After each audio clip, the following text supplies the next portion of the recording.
Hi, friends. Good to see you, chat with you, do things with you. I'm getting set up here. Do that's better. This goes here. Look at that. Several views.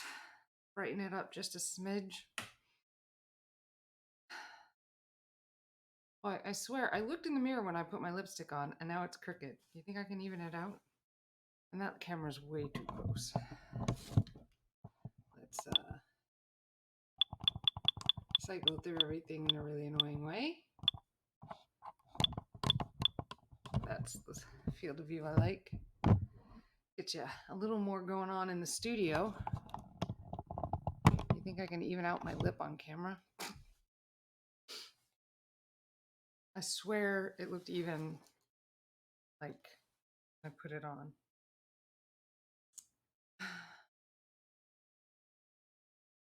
Fine.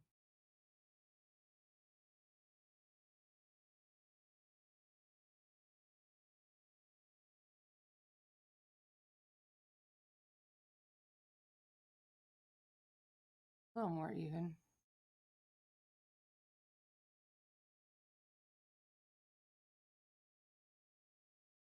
Better. Not perfect, but better.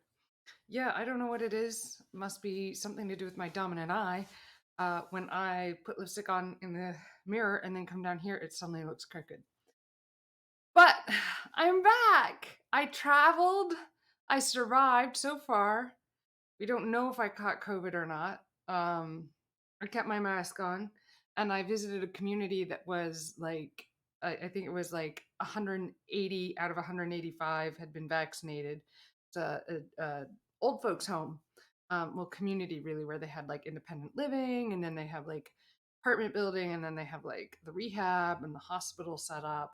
But and the five that hadn't been vaccinating couldn't be vaccinated per their doctor, but everyone there was vaccinated. So it was kind of like going to go visit one big happy family. Um, and my grandparents were there, and that was a delight. I did get to spend a lot of time with my grandparents. I got to meet so many of their friends, some of them several times because of memory issues, but it was great to see them and see how my grandparents are doing. I talked to people who remembered having to turn down coffee and sugar whenever you visited someone's house because during World War II you didn't want to use their sugar or cream rations. Um, so you had coffee and you always had it black because you didn't want that to take their sugar or cream ration. I talked to other people who founded companies. I talked to lawyers and judges and teachers, lots of teachers, because my grandmother's a teacher, so she gravitates towards those types. Um, People who like started teaching in 1952. So when they started teaching, we hadn't been to the moon yet. And now, and then while they were teaching, we landed on the moon. I asked what that was like, and they're like, oh, you just take it in stride, just like everything else in teaching, that you have to change what you taught before. Hi, Anna. Welcome back. How are you? I'm back, though. I'm back. I almost went live on Twitch a couple of times, but, um, dude, it was exhausting. I have to say, the community was great because, of course, they have gate guards who are like, only let people who are vaccinated in and that kind of stuff. But the rest of the state I was visiting could use some basic scientific education about wearing masks. They've lifted the mask requirement for the state, and it was disheartening to see the number of people like just walking around, going to restaurants. Yeah, it was sitting here, and I started playing with it because I was talking about teachers, and teachers always have a symbol for apples. I do hope I get to eat. I have some blueberries to snack on. When I eat an apple, I usually eat the whole thing. It means I'm really hungry and would really like to have like another dinner. I'm like a hobbit, right? From Lord of the Rings. I just want to eat, eat, eat, and eat.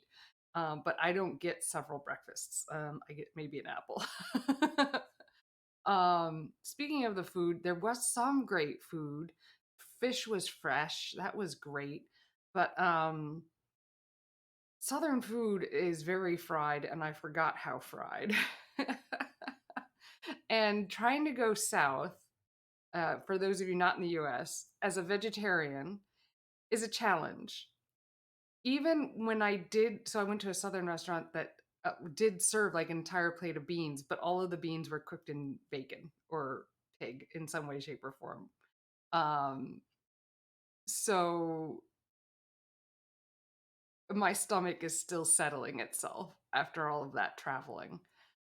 It's tough. If you're a vegetarian and you go straight to eating meat again, you usually have an upset stomach. You have to like edge yourself in with like lean meat, chicken, and then you can go to the fattier stuff. And I just tried to not eat any meat, but picking out the bacon from the beans and just eating the beans did not do it for my digestive system.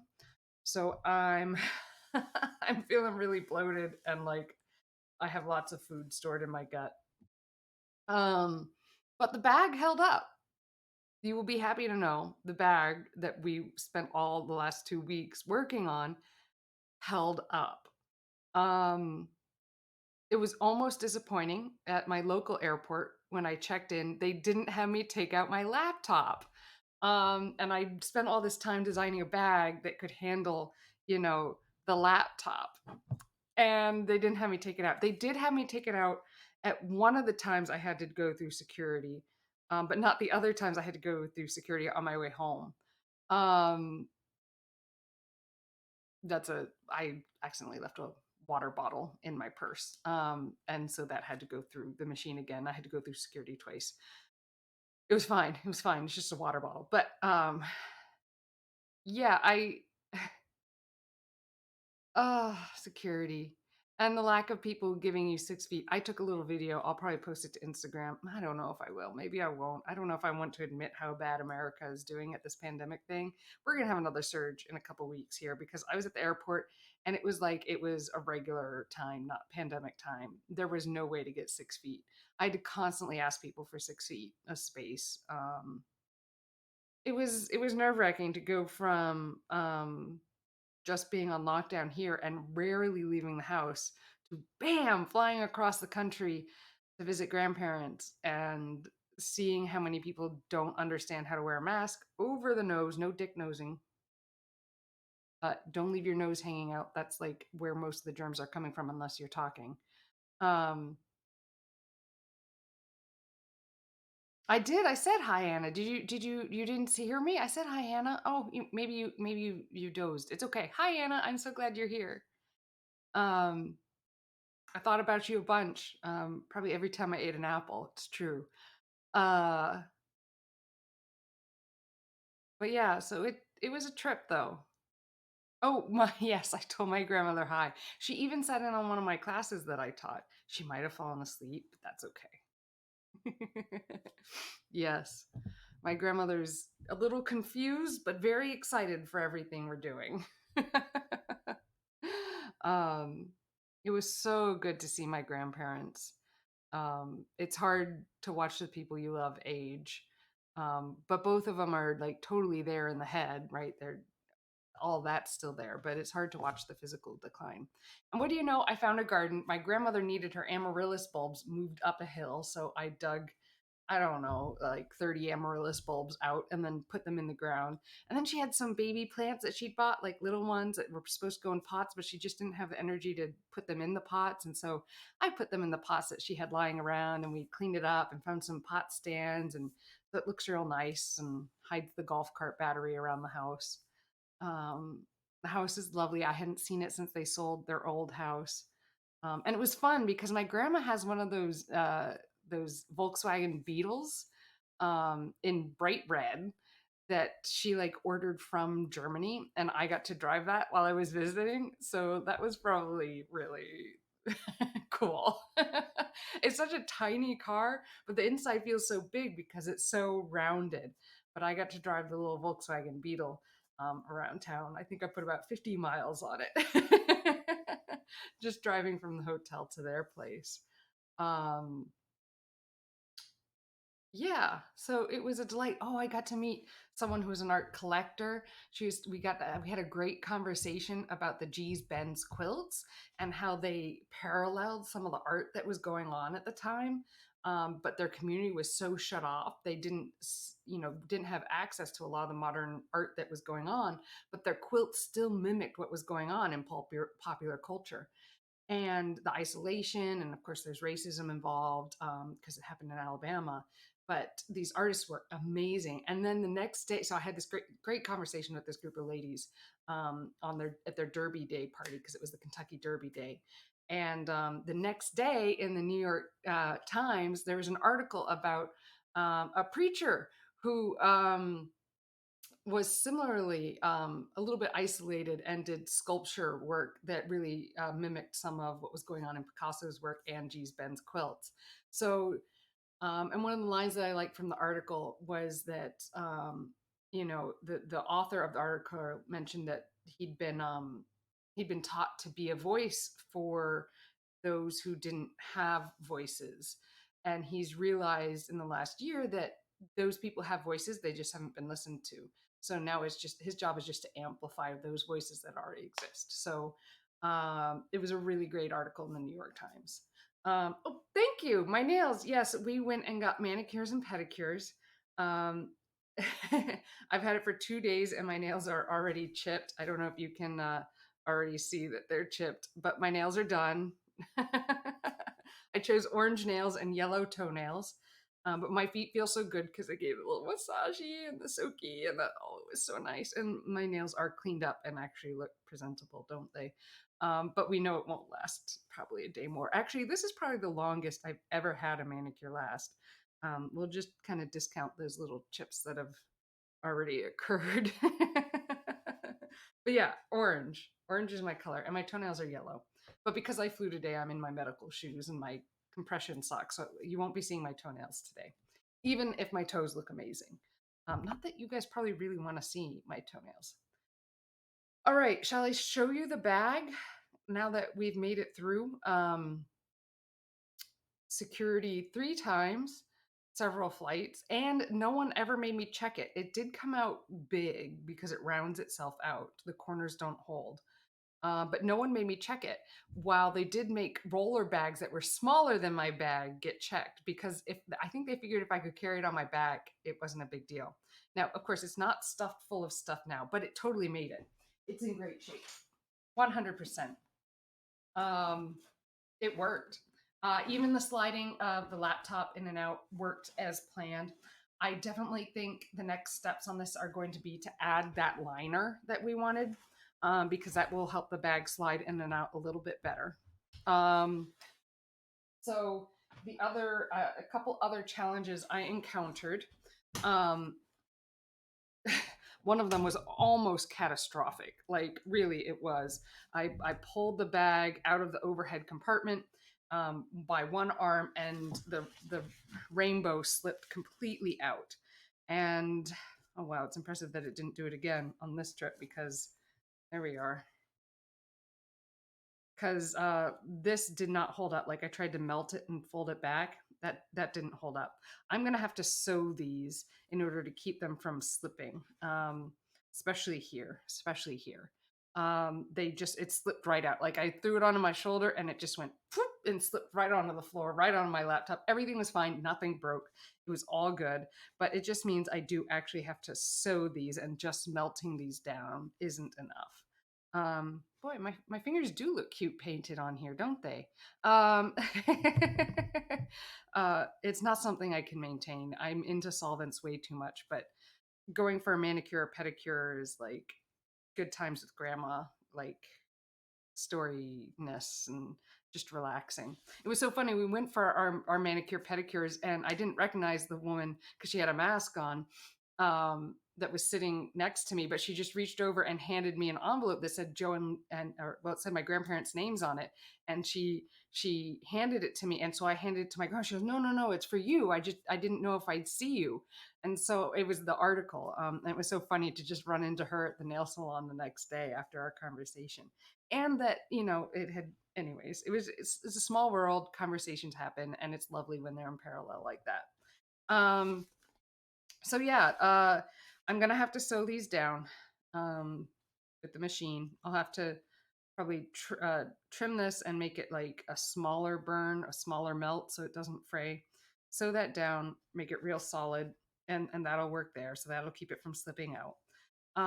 We did manage. I discovered it really is true. I actually wear the women's length on the small side. So this is the small length as measured by the photo that my friend sent me, and that's kind of ridiculous because I'm 5'7", and there are a lot smaller women. And this bag manufacturer that I bought these straps from listed that as the small side.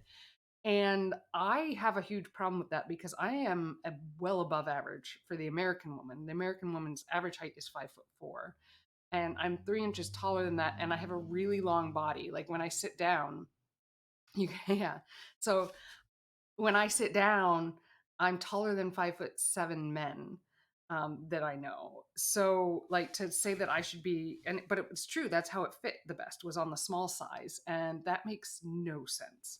So I was able to use the extra strap in the large setting, which is where I thought I would be, and make it tie this strap up, and that strap really hikes the bag up so it's sitting on the topmost part of your back. I'm going to need to add another one of like these things right here so that I can put that in and adjust it as I wear it, because we had to tie it into place, and that worked. Like it did work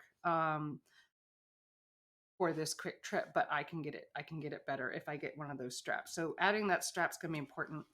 Kind of last minute because of that discovery that I really needed to use um, this upper strap in that way. I had to cut open where we sewed.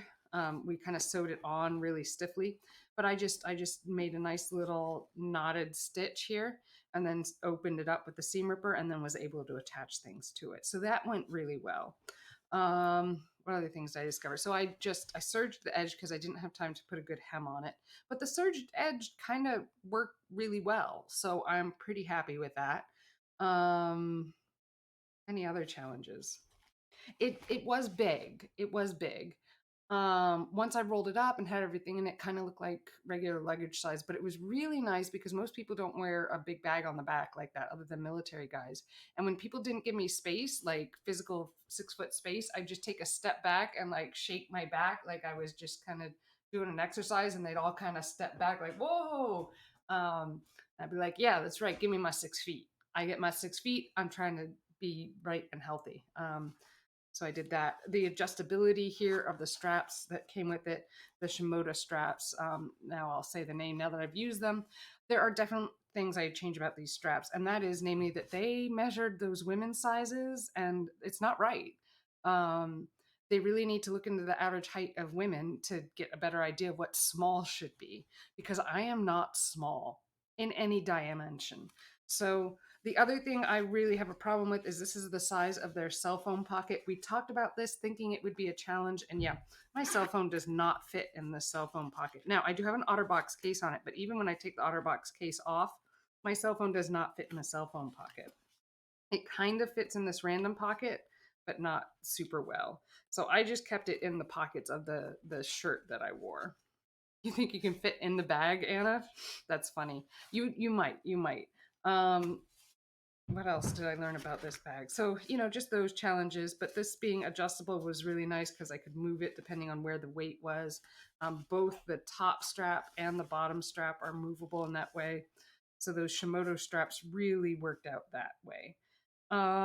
Nothing got wet on the inside. It did get a little drizzly. It drizzled on us a little bit, a little misty rain, but it held up. Um, Nothing inside got wet. So those were all good things. The next step is really going to be figuring out how to put together this the liner, sewing that in, probably snapping it in at points. Like I'm probably going to want to give it a snap in each corner, right? Um, so that it holds together. I was thinking about taking it apart and making it just a smidge smaller, but I think I'm going to keep this size. And if I need another size, I'll just make another one. I wish the smell was stronger in the airport. Maybe I just couldn't smell it like through my mask. but the beeswax was a pleasant sensation when I got to the hotel room.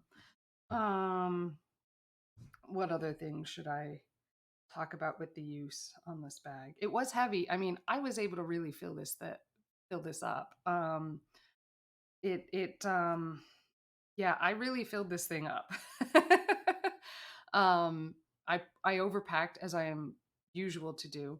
Uh, I wore the everyday clothes I brought, right, but I brought maybe a few too many workout clothes. I wasn't sure what we'd be doing all day and what we'd get to. Because one of the days gardening, I just did it in my church clothes because whatever. It's not like I wear really super nice silk or something to church.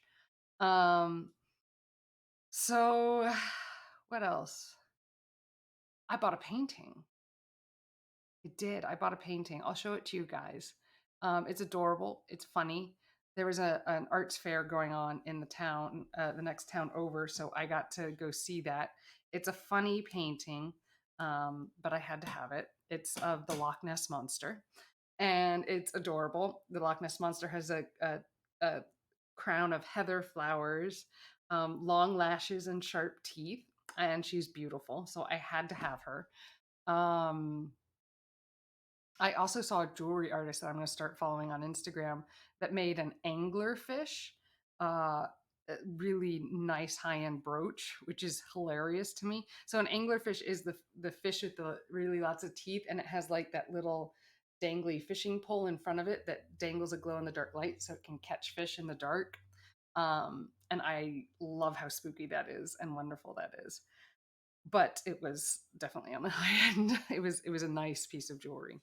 I don't have that kind of budget, but I did buy a piece of artwork totally unplanned.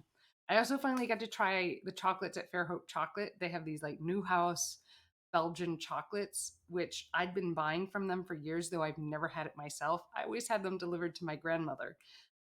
Very, very nice chocolates. And since my grandmother's European, comes from Germany, those chocolates meant a lot to her. So I finally got to try them myself, and that was a delight. What else on my trip? It was a good trip. I'm very tired. I definitely wore out my grandparents. Oh, and I taught a I taught an adult slime class. I'll post pictures of it to my Instagram. Um so for the adults with arthritis and hand challenges, I taught them how to make slime because everyone was really interested in my slime classes. So that was adorable, and it was so much just like teaching kids slime. It really really was. They were just big kids, and some of them had Alzheimer's, and so they would frequently ask, wait, what am I doing? I don't know what I'm doing. This is fun, but what am I doing? You're making slime. And they also had a microphone so everyone could hear me, even those who had hearing aids and all that kind of stuff. But it was a whirlwind, and I had a great time.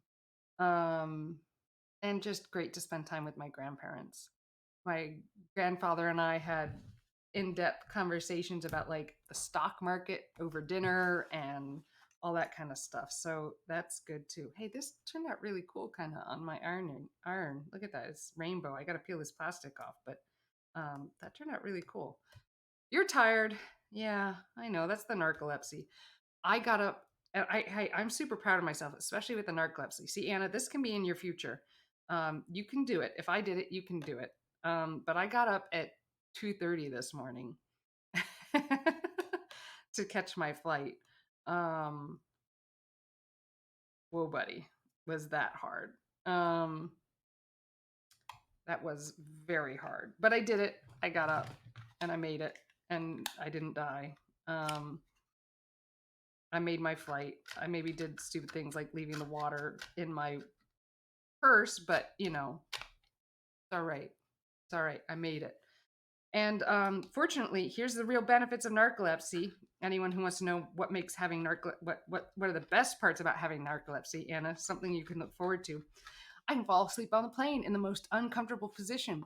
So as soon as I sat down on that plane, I put my neck pillow on.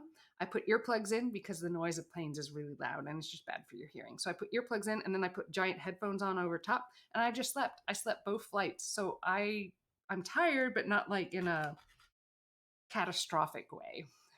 I did it. I slept both flights almost entirely. So good stuff. Good stuff. Have you been eating your apple, Anna? Every day, even though I haven't been here to like cheer you on or any of the other people? Have you been getting your apple in? You gotta make sure you get your apple. Oh, I ate way too much. I have to. The first day of eating at the cafeteria with my grandparents, like I learned I needed some crunchy food. So I went to the grocery store and I bought carrots and wasabi peas because the food is not particularly spicy. And yeah, I needed spice and crunch. Uh,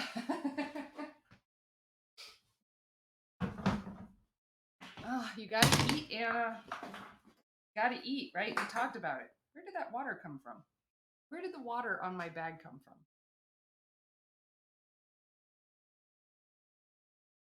Must have been the iron. The iron holds water. That's where it came from. You gotta eat, Anna, right? You're trying to gain weight.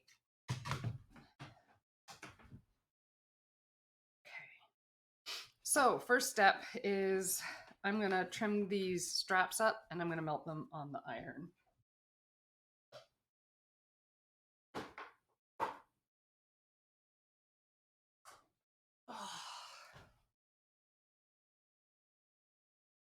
But I am very proud of how this bag held up for me. And I made it. Nobody asked me about it though in the airport. Not that I wanted to talk to anyone in the airport, because like they're crazy people and they're traveling. As was I.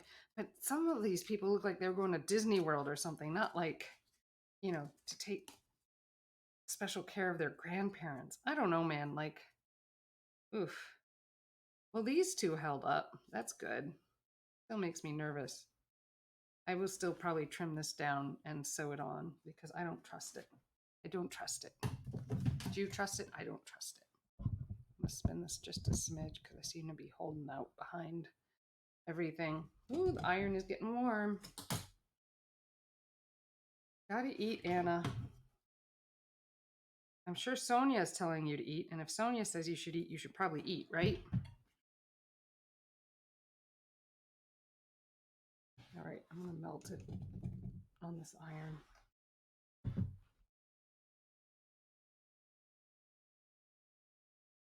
Smallest way possible.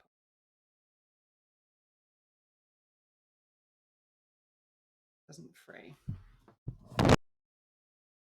All fell. Are you okay? Are you okay? Are you okay? You're okay. You're all okay. You're okay. You gotta eat. If Sonia says you should eat, I agree with Sonia. Sonia seems to have your best interests at heart, so let's go with whatever Sonia says.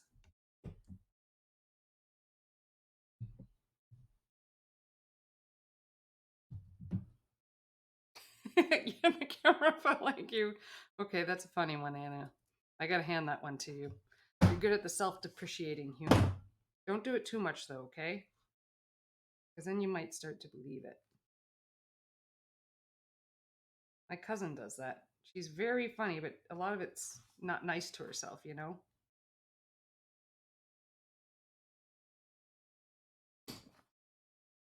Okay, trim these up because they did not last. The camera did fall like you. That's funny.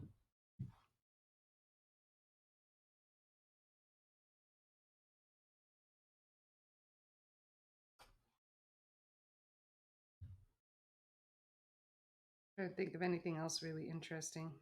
Got to see or learn. It was just a lot. There was a lot of interesting and different things I got to do. It was warm, which is not warm here yet. So that's cool. I really enjoyed that part. Oh, I got to swim. What do you have to do for the times you don't feel okay? That's when you talk to a doctor or a therapist. If you feel like you don't want to live ever, like at any point, you talk to a doctor.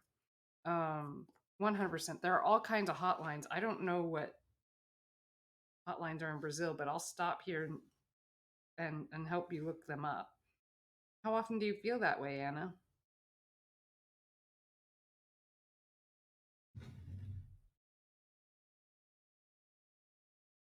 How often do you feel that way?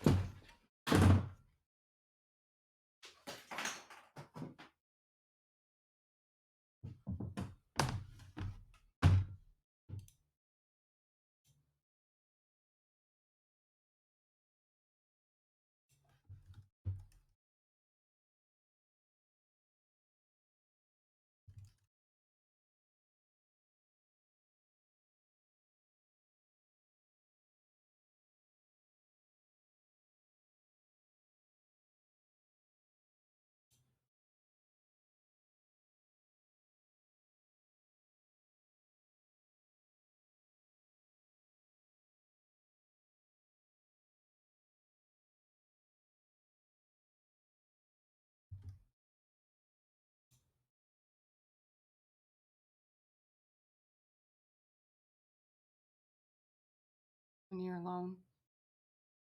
That's what a lot of people feel like. It's one of the reasons the holidays can be really tough on people. It won't make Sophia sad. I mean, she'll feel sad only because you're hurting. Kind of like when you see a cat with like a thorn in its paw or a puppy that's limping. It only makes her sad like that. But here, this is I don't know. Here's a hotline that you can maybe call too when you feel like that. Um, that might be able to help. Um, it's the CVV Sao Paulo uh, hotline. Like when you feel that way, the number one thing you need to do is reach out to someone. Okay. Um, like seriously, that is the number one thing you should do. And here's an email too. I don't know how it works completely. It's not my country.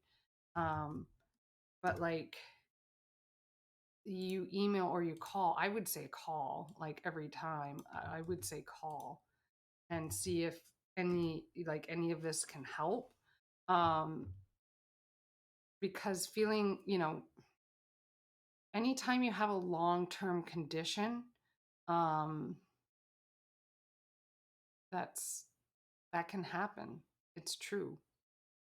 Now, I don't know where you are, but here's another resource that I hope is helpful.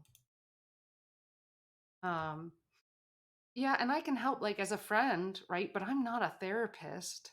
I go to therapy myself. I'm definitely not a therapist. And when it comes to these things, I I don't know. That's why I seek out help. Um,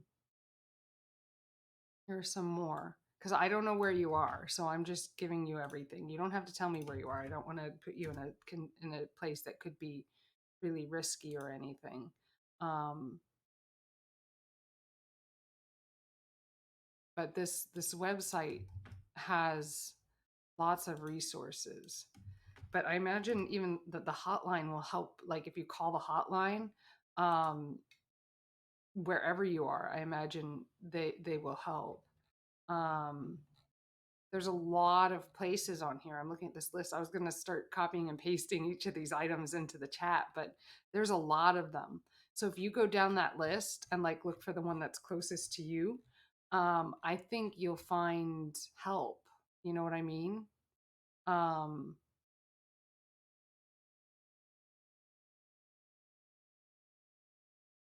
there's a there's also this. Oh, but this is US, isn't it? Um,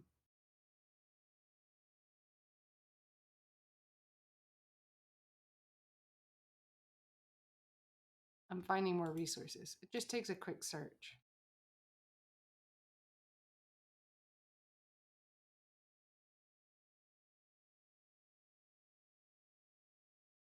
Ooh, here's one. This one, oh, here we go. Here are two. Um, Ooh, these are good.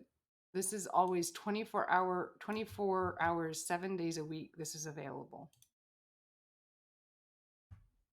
I don't think so. I mean, you can try calling and just talking to them and not giving your name. If that's what you're worried about, you can try calling, okay? And don't give them your name.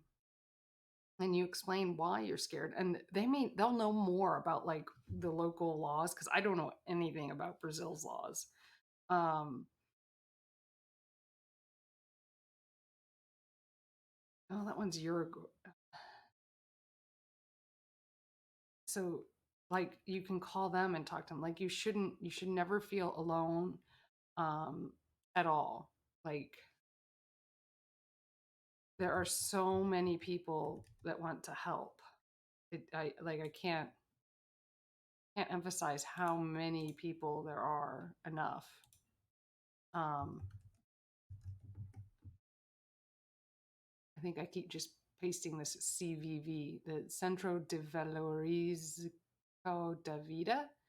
Um, so yeah, so all communications are confidential at the cvv.org.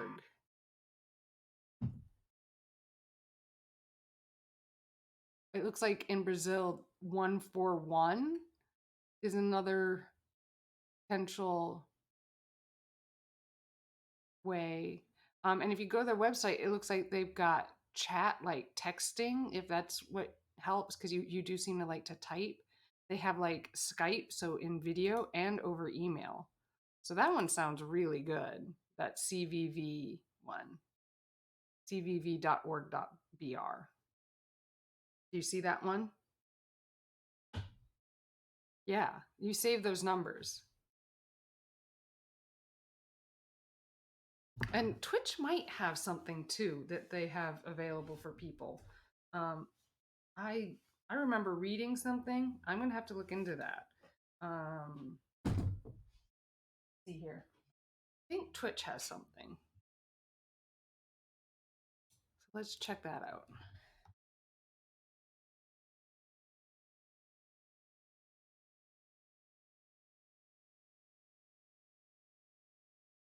Here we go. Twitch does have something.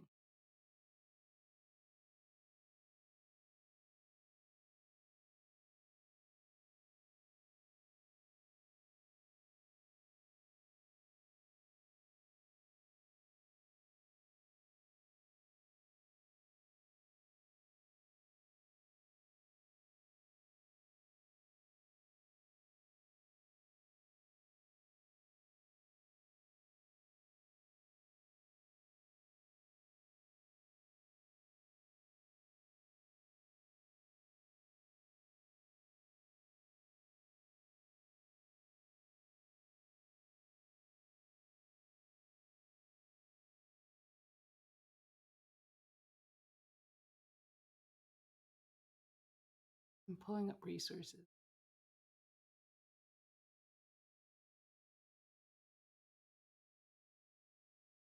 So this might also be helpful for you, Anna, just because like of some of the stuff you've talked about, like if your sister ever gets out, you might need this.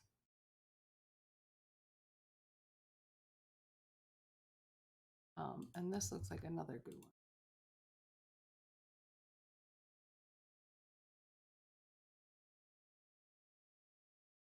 Because I haven't dealt with a lot of the stuff that you have, but I know that other people have. It's sadly not uncommon. Uh,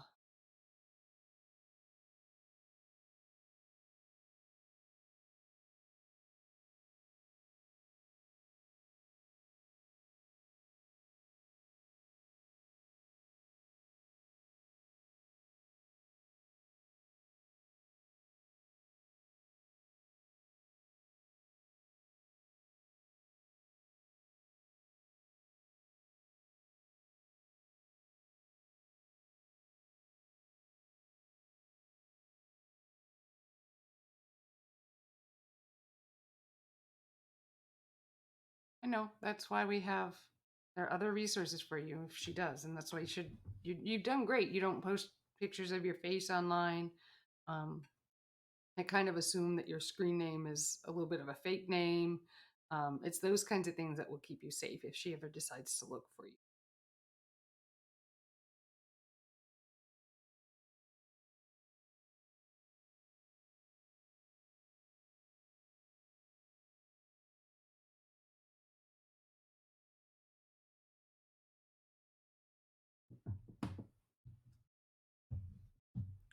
Do you have all those things? Just I don't want to like make light of any of this. You know what I mean? Because the stuff you're talking about here is really big and really important. Um, and it's super important that you like take care of yourself, take care of these things.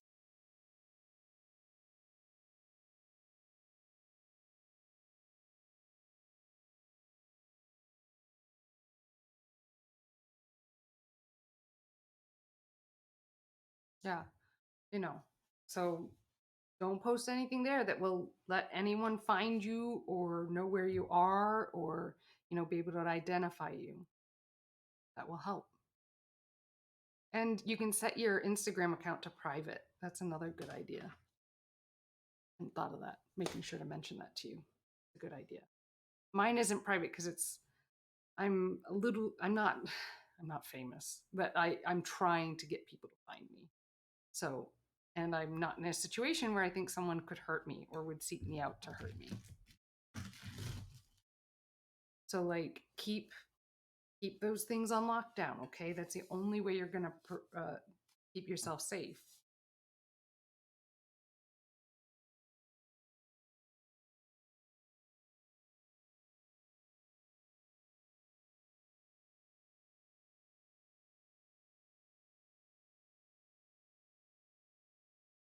But yeah, if you call any of those hotlines when you're feeling those feelings like you might want to hurt yourself or you just don't want to be anywhere anymore, like you call them and don't tell them your name. If you're worried about them coming, you can just be like, call me A, and I'm, this is what I'm feeling and this is why I'm feeling it and this is my background and history. And no, I'm pretty lucky. I don't think anyone's going to hurt me, but you never know, things can happen. So it's important that we keep these tools at hand so that we can take care of ourselves, right? Worry about you, Anna. I want you to stay safe. And you shouldn't be afraid to tell Sonia at all when you're having these feelings. She trusts you, right? Like she leaves you at her house all day long. And she eats what you cook for her and she obviously cares for you very much. And since you're having these feelings, I think these feelings are really normal for someone who's gone through the things that you've gone through. Like it would almost be strange if you didn't have those feelings. You know what I mean?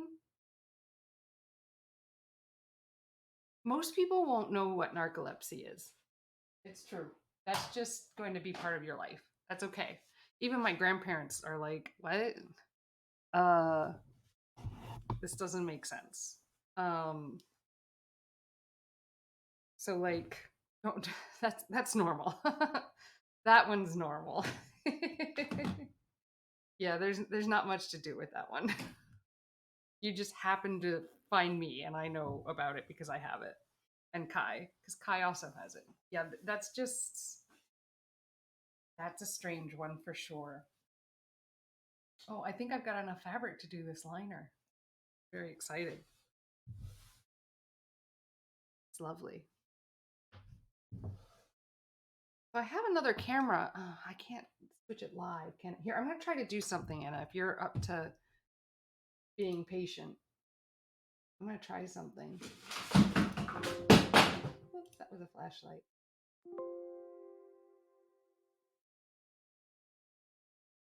Here you go. So here's another view. Is that helpful? Oh, I've stopped moving everywhere else. Be patient with me. Be patient.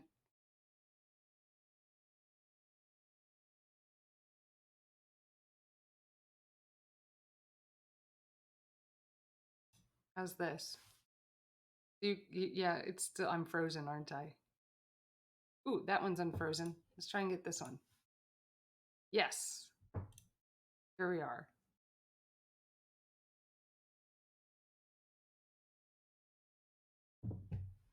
So it's a little messy, but you can see above me. Is that helpful? You like that view? Well, we'll try it, okay? So you can see a little bit more. It's a little messy, so just pretend like I'm not that messy. Yeah, it's a little messy. That's okay. We'll put the mug back up where it belongs, up here. Maybe it'll look a little messy, but that's where I'm like constantly pulling things. Um, move this over here. I mean, I don't know that. I mean, I need all these things in access, so I don't know. Okay, I'm gonna measure this out because I want to cut um my liner for this bag because I really want this bag to have a liner. It will make it so much more usable for me. And I guess I will put the iron away. I don't need that right now.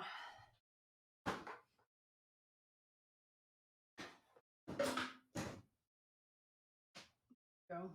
And you can kind of see a little bit more when I'm walking around. I don't know. We'll see if it works. We'll see how I feel about it. All right, this is a nice piece of fabric. Let's grab a magnet to hold it in place.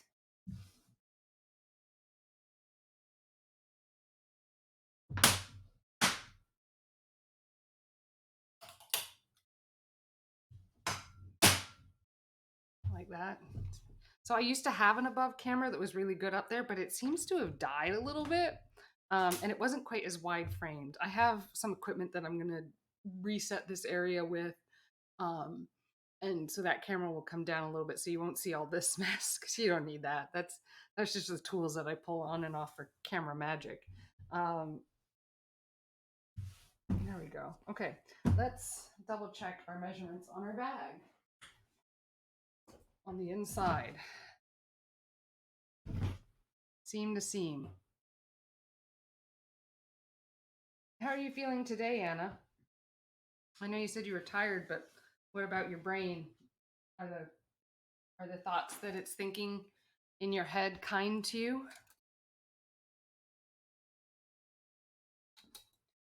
So this is 16 inches. I think so. Particularly the CVV line. Those numbers should be 24 hours, I think. Those hours should be 24 hours, or those numbers should be 24 hours.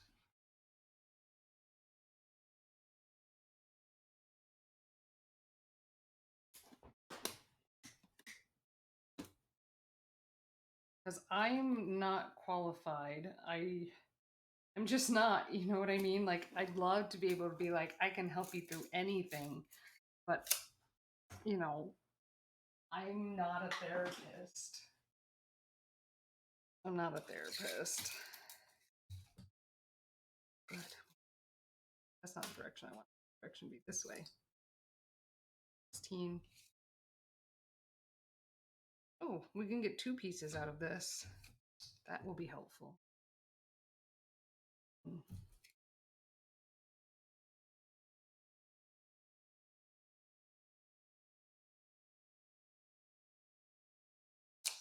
I'm gonna have to put it on this table. I need a bigger space. Move the sewing machine real quick.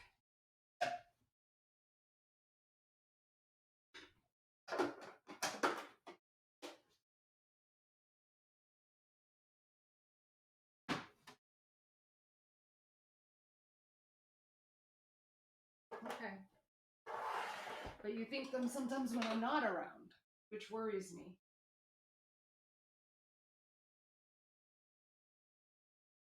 Because I can't be on 24/7. Because I gotta like do things like pay people or teach classes and stuff. So I can't be on 24/7. But it looks like those numbers are available 24/7. So I will strongly encourage you to call those and to talk to Sonia about it. I can even help you talk to Sonia about it if you need.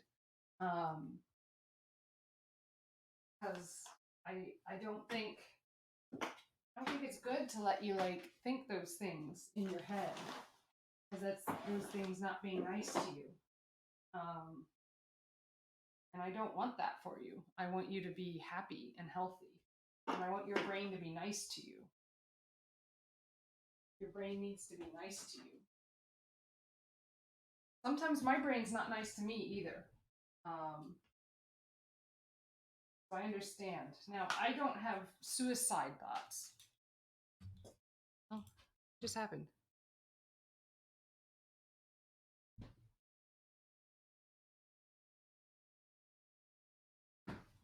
You're still here, right? Okay, good. Sorry, my computer decided to be weird. Um, so, you know, if you,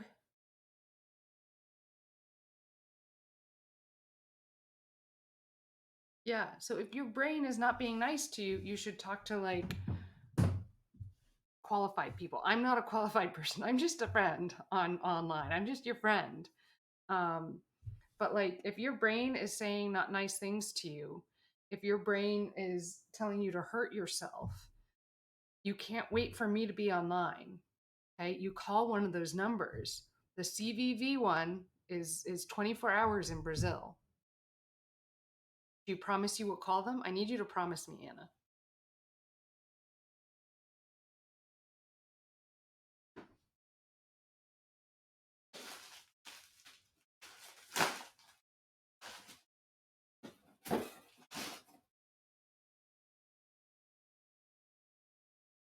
I need you to promise me, Anna, that you're going to call one of those numbers if you feel like you're going to hurt yourself. Thank you. That makes me feel a lot better. That makes me feel a lot better. Really, really don't want you to hurt yourself. Okay? I would be sad if you hurt yourself. People would miss you. I would miss you. Sonia would miss you. I'm pretty sure there are other people in the chat that would probably miss you.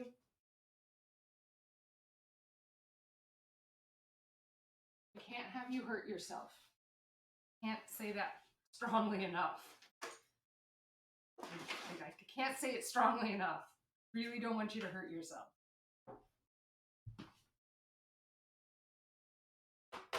But those numbers should be good numbers for Brazil, if you're feeling that way.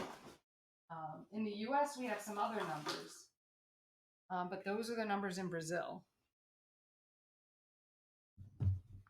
Does Brazil do like the suicide or mental health hotline? Do they have like commercials for that? Here in the U.S., we have commercials for it and stuff.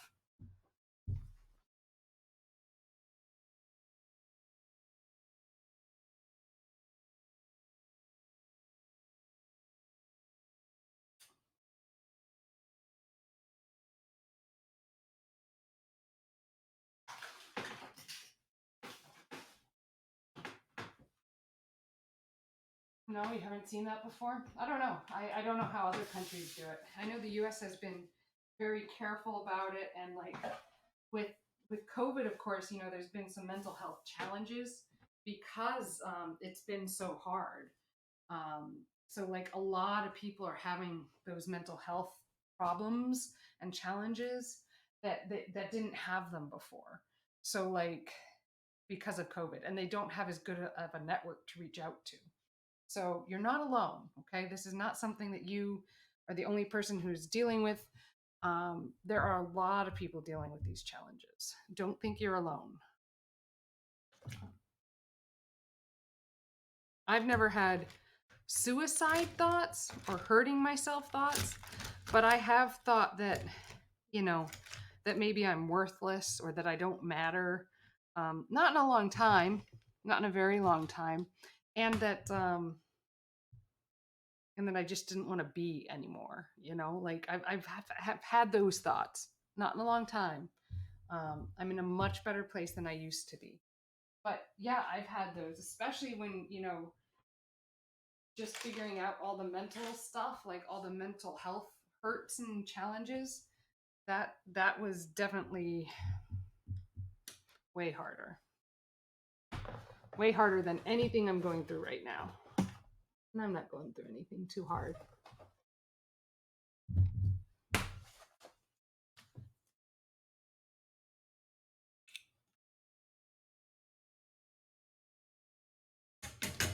Anyway, I'm going to measure this again. You know, measure twice, cut once. Measure twice, cut once. It's a common saying. Do they have something like that in Brazil? Measure twice, cut once.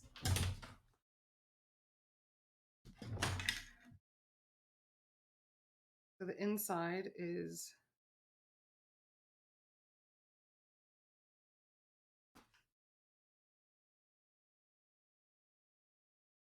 I really think 16 inches is going to be good.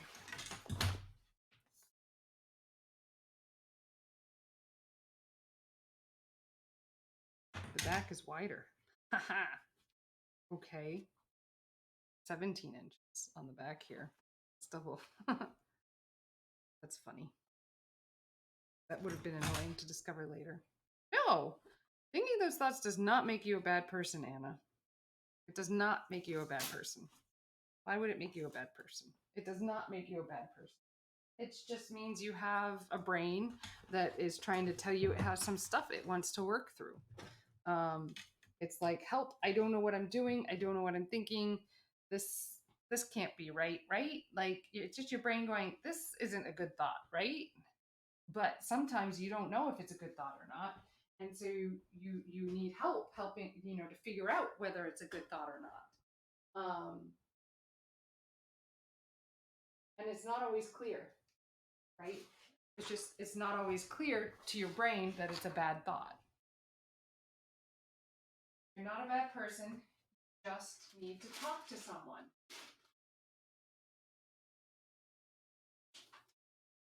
Really, truly, you just need to talk. That is all you need. Promise. Like someone who knows more than I do.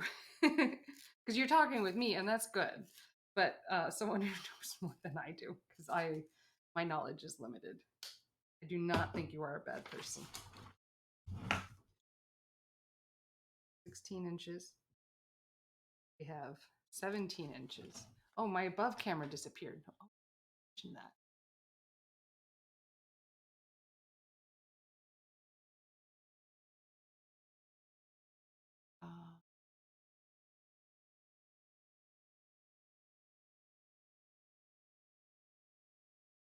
There you go. We're fixed now. Don't think you're a bad person. 17 inches. This is 16 front. Now let's measure the side. And we're going to measure each side because clearly my bag may not be square. People have challenges and we need to be able to talk about them.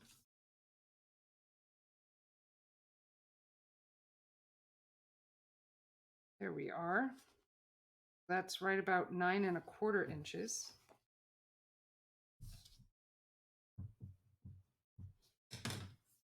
And this is it, 9 1/4. Anna, do you believe me when I say you're not a bad person? That's it. 9-ish. That's 8 3/4. That's funny. The bag is not square. No surprise.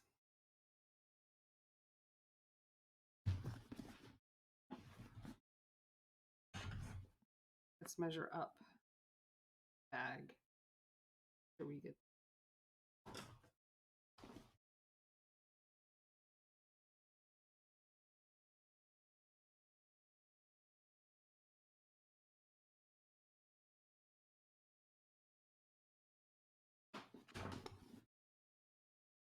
Okay, good.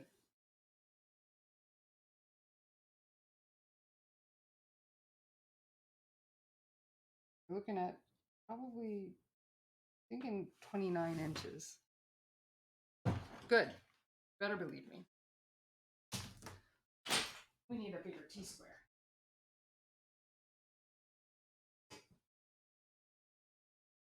Bigger T-square. I want to go up to 29 inches. Height here.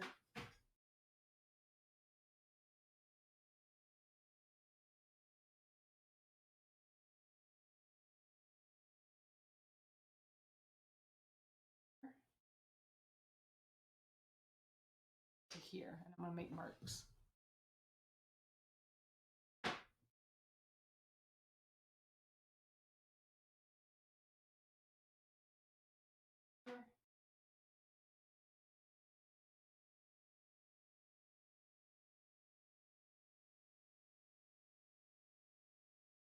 Having a nice gridded fabric really can often help in keeping your pattern straight. I don't know if you've ever had a really good grid before, but yeah, good grid on your fabric helps a lot.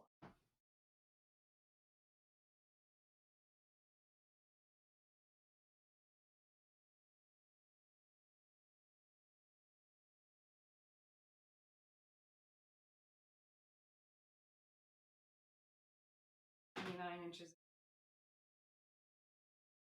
We're going to make one big line across, I think, right about here.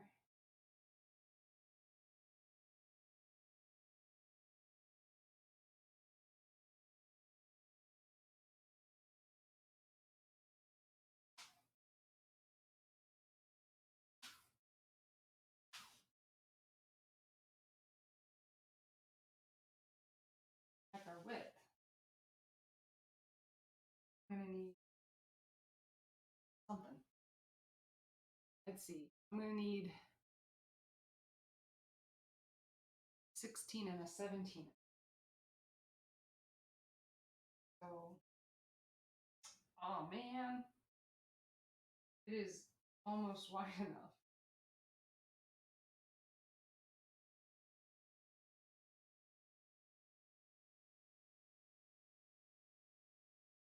There.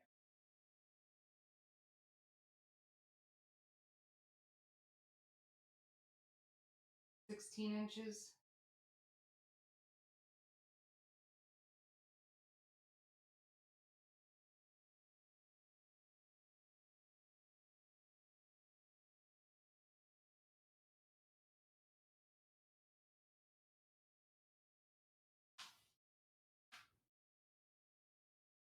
Mark.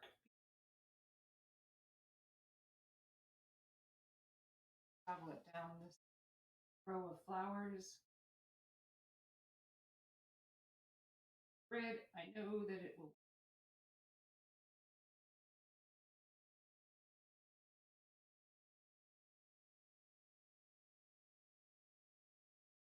Nicely done. This is awesome. Be cut.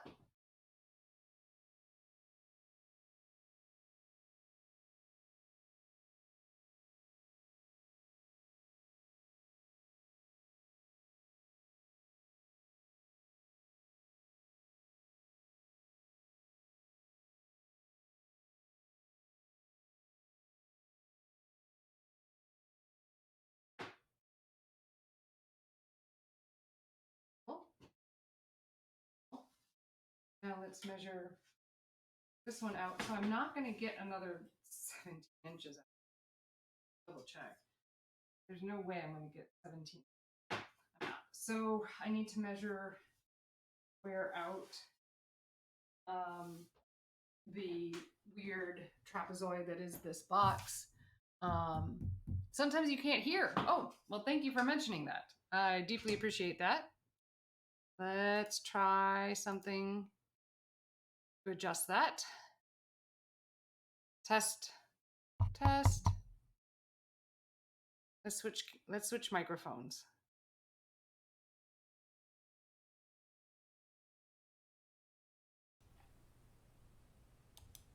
Is this any better? I'm moving this camera up, and this camera should do a better job, I think. So I'm gonna need 9 and 8 3/4. Just one far away. Well, I'm hoping with making this microphone the microphone, can you still hear me?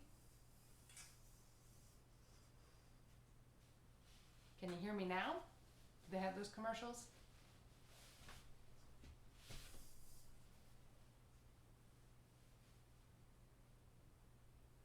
As I measure this out, you can. Very good. So 8 1/4. is right here. Now measure 8 1/4 again.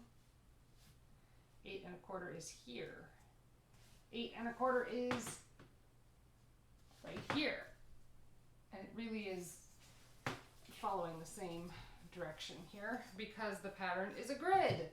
So I line up along the same points and it ends up okay. Yeah. 8 1/4. Look, I might even get some more masks out of this fabric.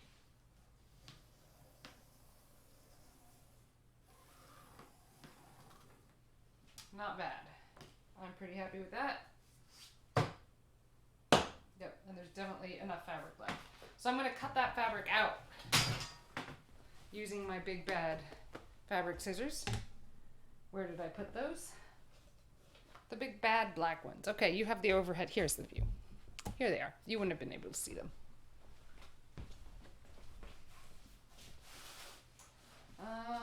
What other things did I do that was exciting on my trip? I don't know. There was a lot. There was some kind of car show at the hotel I was staying at. It was not my favorite. I don't mind car shows, but they were loud that first night. I like quiet. Of course, I can sleep through anything. And I did. It was just annoying. But my goodness, the people not wearing masks. I don't get it. I don't understand. I don't understand why people won't wear masks. I hope other countries are better at wearing masks than the US is. Oh, gravy. I forgot a seam tolerance. A seam allowance. Okay. This is going to be interesting.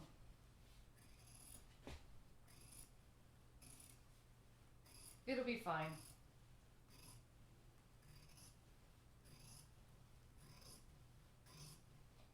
Don't forget your seam allowance when you're sewing, by the way, people. You don't want to do that, like I just did. Fuck you.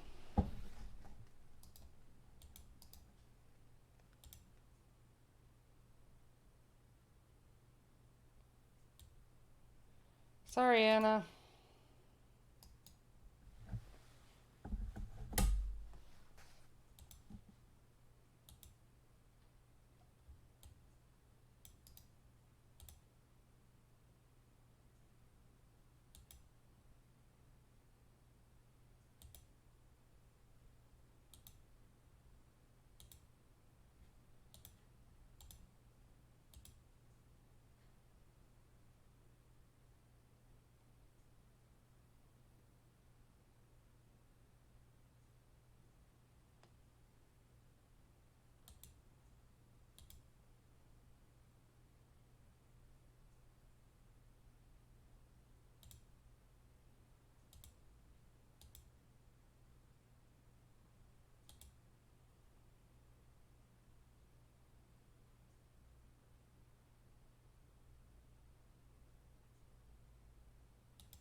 No, you should feel like you can talk about things, Anna. Um, that person's not a good person. That person's not a nice person. That person is like probably 10. Like they probably don't know their behavior is bad. Um, and that what they're doing is like not okay. So just report them and report them again and again and again. And anyone else watching, if you would please report that individual, that would be great because they keep trying to evade my blocks and bans. Um, and I keep reporting them to Twitch, but it doesn't seem to be helping. They keep showing up again. So those are not okay things to say. We don't say those things in my channel. Welcome everyone who is kind and good. We are still working on this bag. I used it on my trip to Alabama. It worked beautifully. And now I am making the liner for it because that will make my experience better. Sorry, I'm just trying hard to protect people who are watching my stream. I know it's not like the coolest thing to like come in on, but I just want to keep this place like super friendly, kid friendly, and mental health friendly, medical condition friendly, all of those things. As I have a bunch of medical conditions, and I want everyone to feel like they have some place they can go. And that can be hard.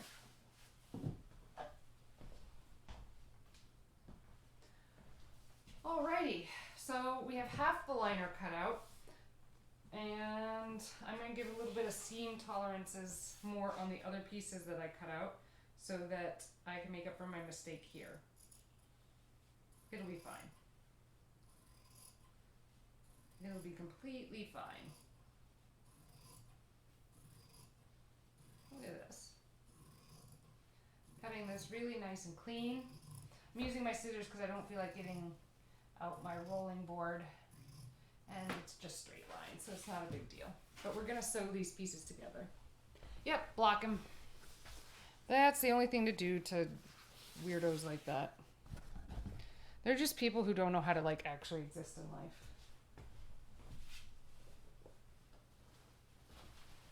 So here we go, a little more fabric. On this side, so we have let's check off which pieces we've done so that we know what we've got going on. I think this is the 16. Let's double check. This is the 16 in width. It is wider than 16.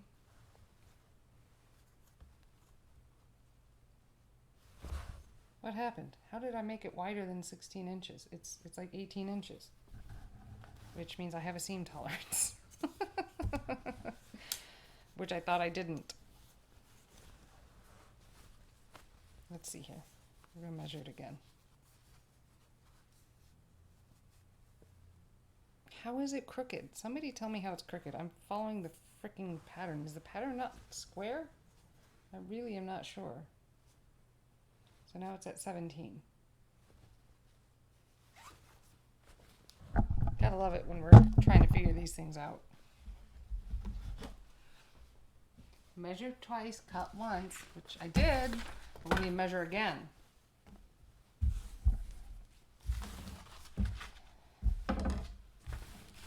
So, what am I doing wrong? Something, I'm sure. I usually am. Let's measure this out to be 17 inches here and 16 inches here. Every time I measure this, I'm getting something different. That's really funny. Not actually funny. Funny like, oh my goodness, what am I doing wrong everywhere? Funny. Of course, I do keep switching measuring implements. It's hard to believe that they could be so far off. So this is at 16 and a half. And this is at 16 and a half.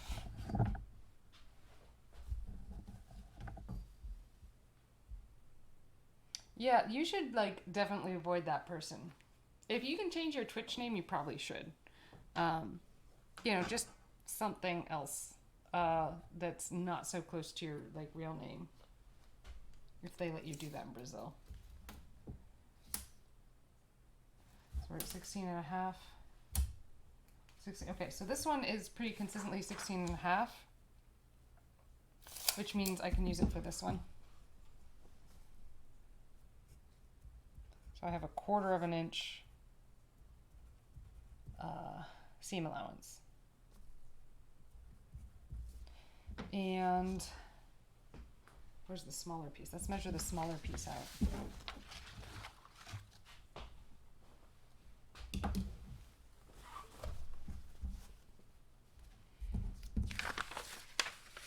So if you've talked openly about any of the things that you've talked about with me in any other forums, those things could be, you could be copying those. So this is 8 1/4 for this. 8 even. How did I do this so wrong? 8 1/4. So it should be 9 1/4 and 8 3/4. Well, this could maybe be the bottom. It'll be fine. I'll come up with more. So this one I'm confident we have. These two and that one maybe will help. So we need a 17-inch one. But we need to give it at least 1/2 inch.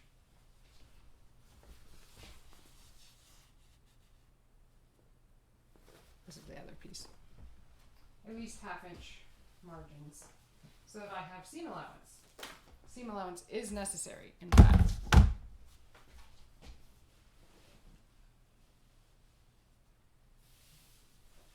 So we're going to draw a line, just like we did before, but a little more carefully.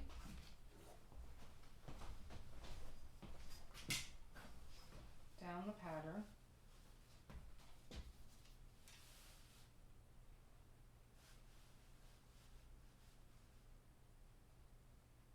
Down the middle of the flowers.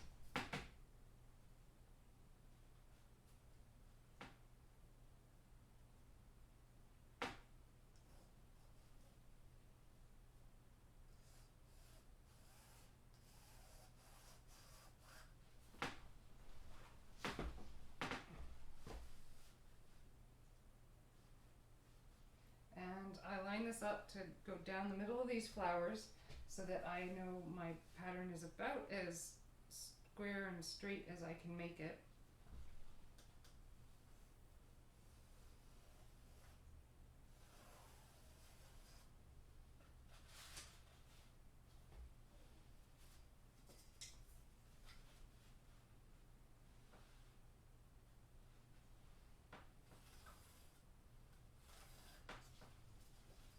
Okay, that's the square part. Now let's double check the size that I need to cut this piece to. 17, so I'm going to do 18, so I get that extra 1/2 inch to 3/4. I'm actually leaning towards doing 18 1/4 because of that lost space elsewhere. So let's lay that out real nice, pretty like.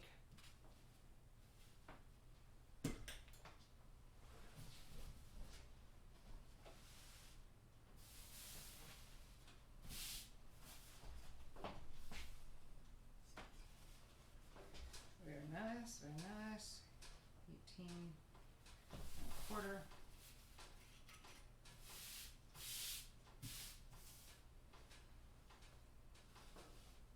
Let's make it as square as possible by following the pattern tightly, lining the ruler on the pattern, and we should get something believable.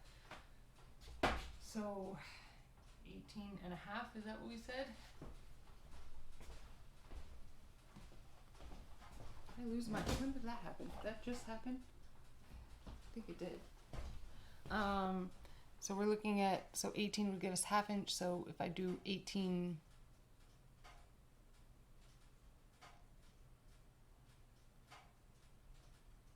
18 and a half. We're gonna do 18 and a half. Is it fun to watch me try to do math in my head? All right, lower this over. Line it up on the edge. And I want to do it. Line it up here. Let's get that right there. The bottom of the stem to the bottom of the stem is what I'm going for here. And it looks pretty straight. So we're going to go for 18 and a half. And that's straight down the middle of the blue here. I got nothing to work my pattern on. That's unfortunate. But keep it straight by lining up on the pattern.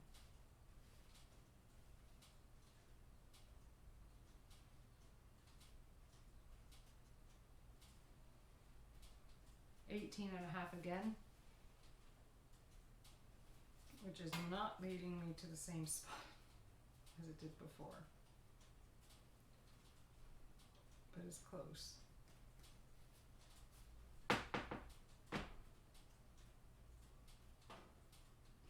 I'm glad it's fun to watch me, because sometimes I feel like I'm just making mistake after mistake. Which is okay, it's how you learn, right? But I worry it's not entertaining enough. But I guess mistakes are entertaining, and I hope everyone else like learns from them as well, so that it's like something good. Okay, and now we need to get to, what was the height I made the others? I want to say it was 26 inches, but never ever trust me when I say numbers, because I'm probably wrong. So we lay out that fabric, double check. Okay, not 26. See, that's why you don't trust me with numbers. It's 29. Don't trust me with numbers. Unless I'm like reading directly from a ruler or something, because I will probably get it wrong. I have learned this. I know who I am, and that is usually someone who's not the best with numbers. Just remembering them. It's the remembering of them. That was 28, not 29. Here we are, 29 and 7. And then we line it up and hope we got it right somewhere along the way. That is looking actually pretty good. And draw that down. Okay, so I do believe that will be the other side. And now we need to cut another side. So we have this one that we've done at 18.5 for seam allowance and to make up for the mistake I made earlier. And then this one is at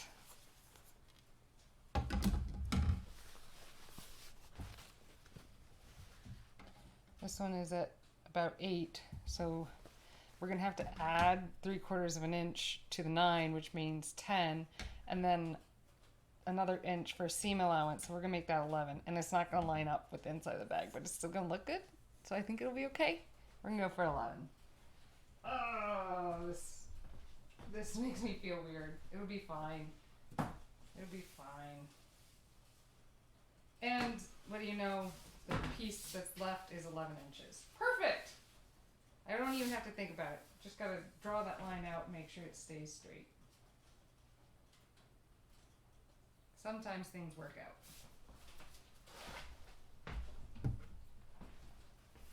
So, draw that line.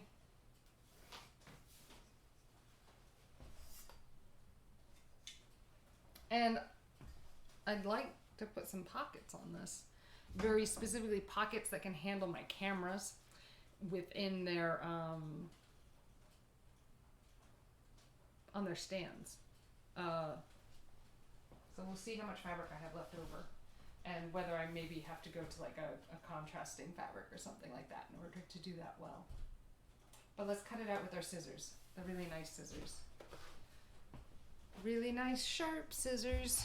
I should have a really nice sharp scissors theme song. There they are. Because nice sharp scissors are very important to the creative sewing process. And there are a lot of people that like get very upset when scissors are used to cut something they shouldn't be used to cut. I'm not the only one that protects their sewing scissors with a lot of careful eye watching. I'm very confident of this.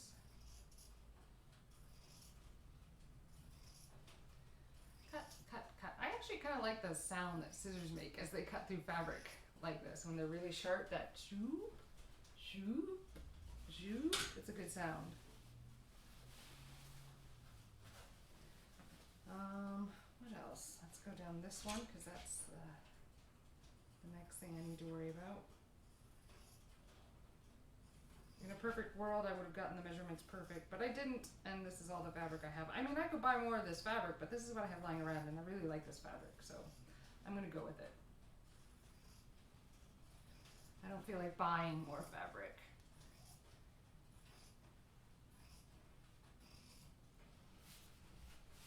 Nice.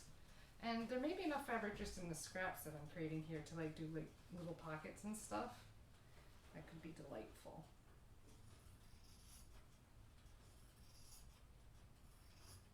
There we are. Little scrappy piece of fabric. This is not a scrap. Oh, this is a scrap. Oh, and that's probably enough to make pockets out of. That's nice. Plenty of fabric here.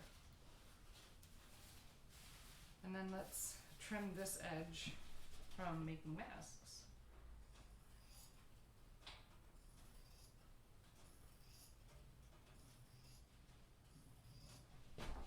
Trim, trim, trim. Cutting fabric can be hard. Straight lines are generally pretty easy. You know, just get sharp scissors.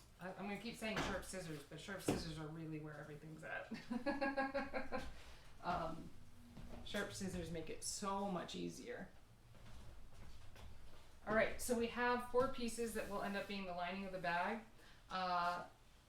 So we have side, front, back, another side, I think. Or is that a front? I think that's the front. The front, the back, the side, and then this is probably, oh no, the other side is over here. I'm going to make the bottom a different fabric now that I'm looking at this because I want to save those other pieces of fabric for pockets. Pockets. Here we are. These are all the pieces that will get sewn together. And what color should the bottom be, or like a contrasting color on the pockets be? I'm thinking like a golden yellow. How do you guys you have an opinion on the golden yellow color? I'm gonna move over this way. I'm thinking golden yellow because I've got a lot of it. It's a pretty durable fabric. It's tough to go wrong with like a golden yellow. Yeah, I've got a lot of it. A lot of it. And I've got a little bit of this red too. So this red could be a good one. It'll give a nice contrast to it. So some of this red, some of this yellow. So here, this one is a little more golden-y yellow. It has some pieces cut out of it though. I'm not sure I have enough of it. I should probably iron this, huh? Didn't I just turn off the iron? Yeah, like an hour ago. So let's iron some of this yellow and then we'll be able to measure it accurately. Measuring accurately, like I just didn't do, is important. You can sometimes like fix it later, but if you don't have to fix it later, everything is easier. I feel like that's a life statement right there. You know, if you don't have to fix it later, everything's easier.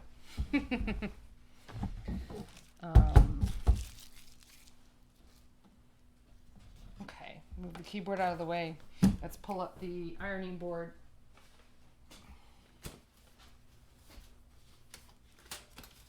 which is also covered in a color I could use as a highlight color on this bag project. Because look, it kind of matches. It's not quite matchy-matchy for the... oh, I'm not using that one.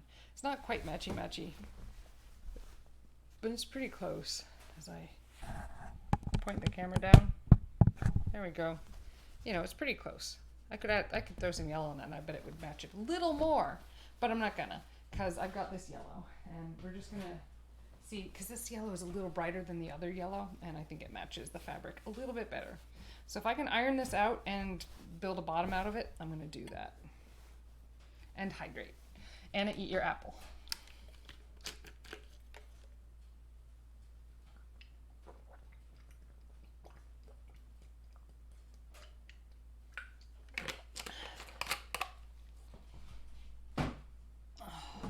Anna, I'm so glad you think it's always fun to watch me. It's fun to have you, too. Don't you love it when something irons flat? I mean, I do, but not enough to, like, iron, like, my clothes. That's too much work. Anyone iron their clothes for real? Like, there are people who do it, and they look great, too. You know, it's not like... Oh, I should move that. It's not like it's a bad thing. Let's do that. How's that? Is that better? It's a little more stable. You don't want to be weak anymore? Me too. You know what? Ugh. Yeah. I don't want to be weak either, but I am. You know, like I can sometimes I struggle to walk, and you know, like I can't run. Like I'll never run again. And running would be great because running is a great way to lose weight, and I don't have that in my arsenal now. So I have to find something else to do, right, to be healthy and active. But, you know, that's a form of being weak, too. You just develop other strengths. That's all there is to it. You just have to develop other strengths. And here's the thing, too. As you get older, you're going to lose more things. Like, you're still pretty young. So you've got at least probably 10 years before you have to start worrying about this. But, like, you know, injuries that I got when I was your age are what caused me to end up not being able to walk. And like as you get older, after I've just spent not a week, but a few days with a bunch of people who are old and weak, and like this one woman asked me what state I was from 3 times within 15 minutes because her brain doesn't work anymore, and that's a weakness too. Like no one is perfect, no one is perfectly strong, no one is. I know that's not fun to hear, but you kind of learn to live with it. Now, you're a little young. You've got probably 10. I know. And that's when you call the suicide hotline in Brazil. When you feel that feeling where you just want it to stop, that's when you call people who know more than I do.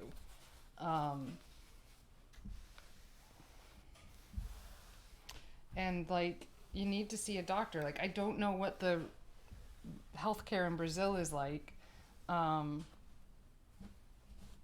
Or how to get you like to the right kind of doctor. I just don't in Brazil.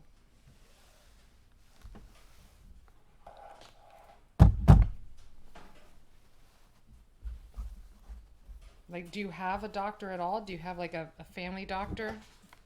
Like a general doctor who gives you a checkup each year?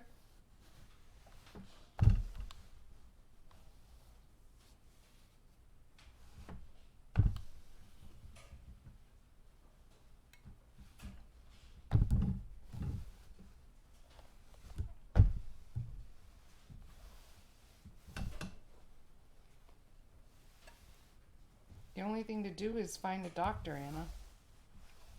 You need a doctor. Ooh, why did that burn? That burnt my fabric a little bit. You need a doctor, Anna.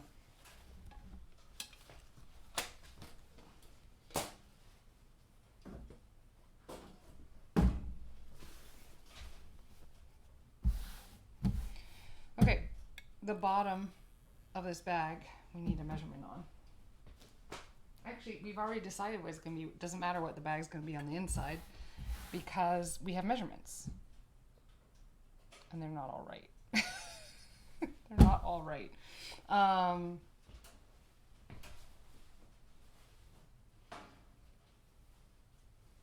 Let's see. How silly is it if I do this? I don't know. This could be a stupid idea.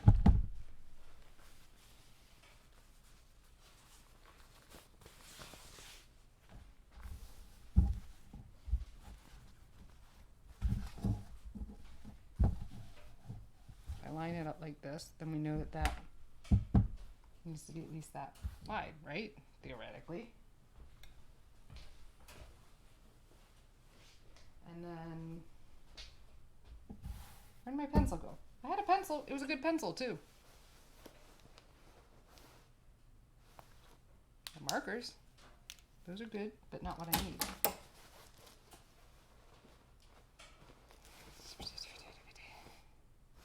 Another marker. Pencil. I need my pencil.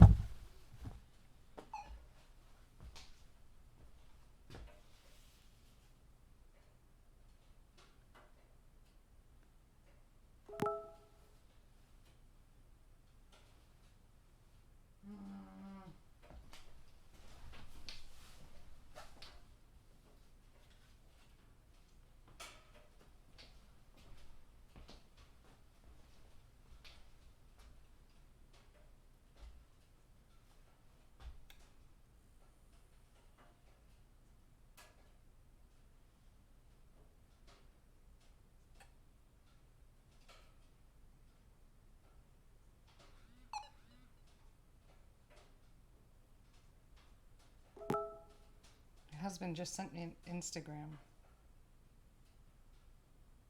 I think. Ah. Huh.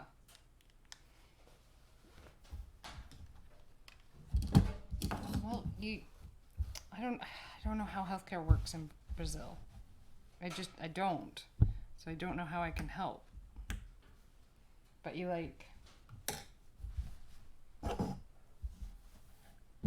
gotta you need a doctor. I don't know how else to do it. I don't know how to help.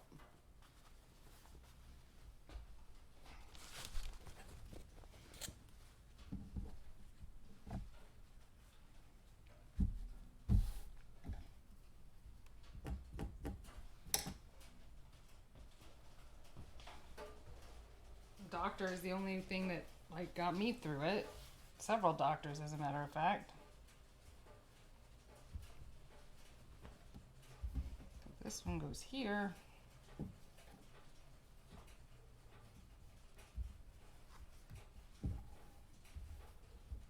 Because I know this isn't... I don't know what to tell you, Anna. I mean, I don't know how to help either, and I want to help. I really, really want to help, but I don't know how to. If... Not really how bad I did this. It might be.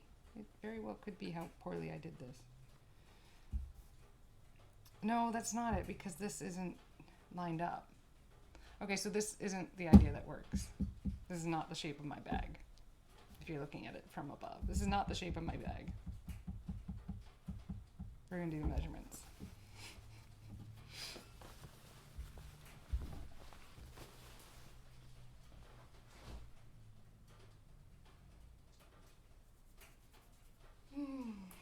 Okay.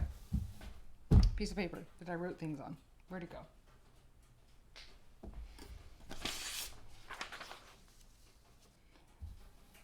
$875-ish.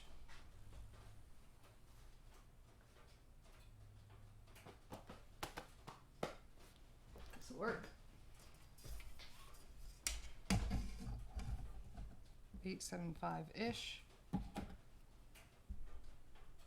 With a 1/2 inch. Yeah, this is it. Extra dark. And then 16.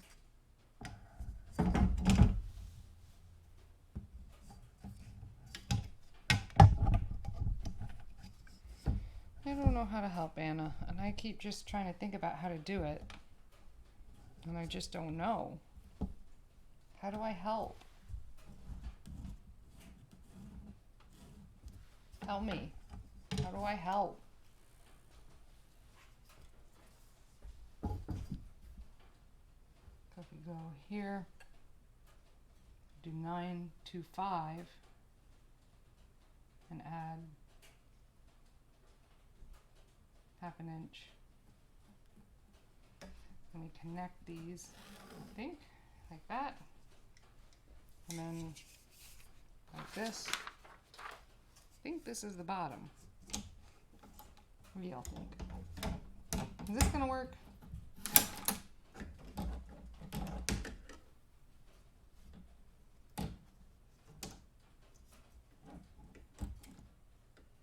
I think this might work.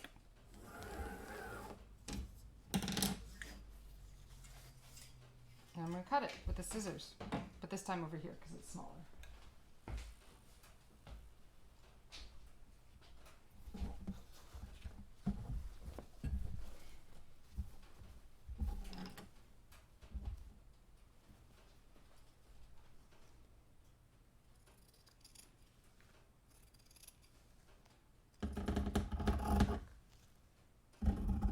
I like the idea of the bottom being bright yellow so that I can see all the way down.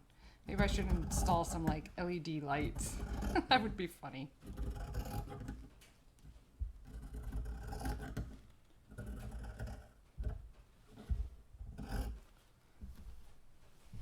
I love you too, but I feel like I should be doing more to help. Like, I don't know what else to do.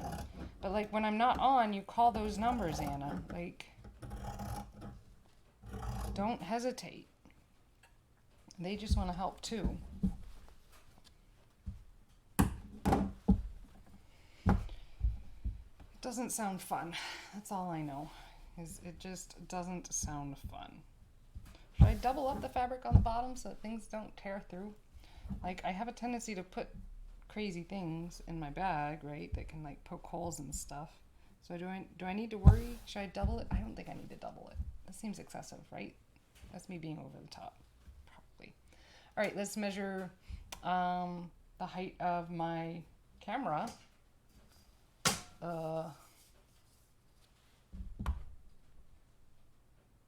So like 15 inches. Is this 15 inches? I don't need something this big right this second.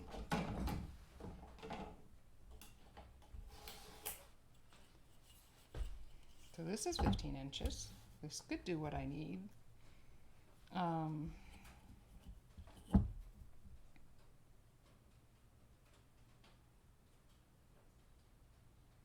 Cool. How do I do this? How do I do this well?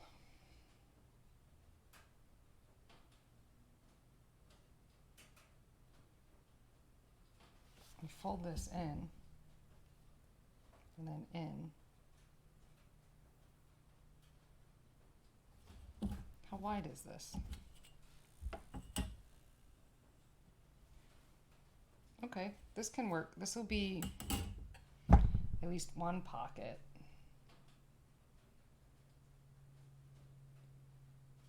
That I then like attach kind of to the bottom of the bag.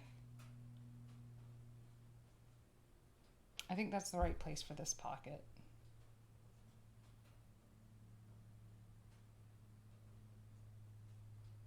Yeah. You know what I mean? Like I should draw it. I should draw it. So this particular pocket, if I draw in like a little bit of perspective, is gonna end up attaching here like this and then coming out like this and then like this.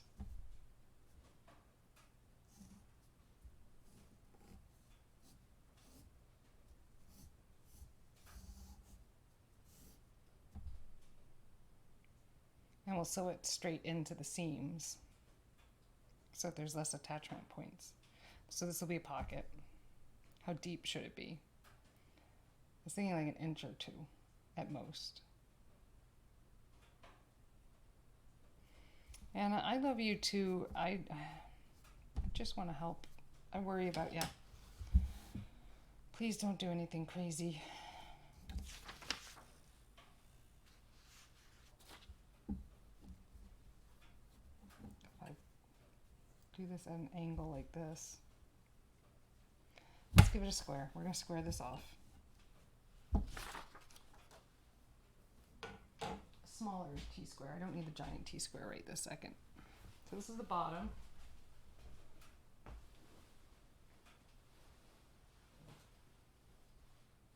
So now we're making a pocket, a yellow pocket.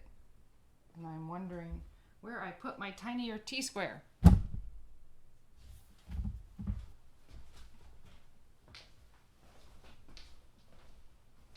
Here it is, under the fabric.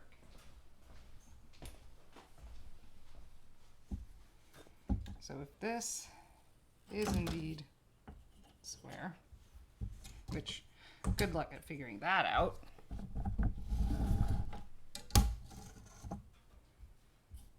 What do you think? Is that square? There's no way that's square. We're going to pull it down this way just a smidge. And that will hopefully make it a little more square. What do you think? That's more square. That's more square. I like that. Let's drop this here.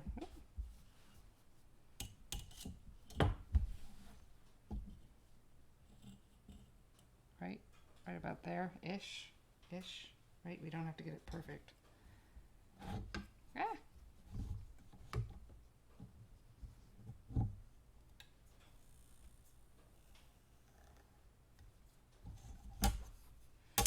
And we're just trying to square everything off so I have a really even piece of fabric to work with here. Because even fabric is easier, particularly when you're making a pocket. I want this to be pretty straightforward. So there was this television show my mother used to watch. I don't know if anyone is watching me and is into like sewing. It was Sewing with Nancy. I used to think it was the most boring show in existence. I wonder how I'd feel if I rewatched it today. But as a kid, I despised it. It probably came on at like the same time as Star Trek or something. So I was like not happy with my mom for wanting to watch it. You know, something like that. But I remember really despising it. It was just, her nails were always perfect. I mean, you know, manicured very well. But my goodness, I did not like that show. How's that? Do we think that's square? Let's measure up along it to make sure more than one place that it is indeed square. So that's 12 inches. That is 12 inches. That is, wow, that is square. I'm proud of myself right now.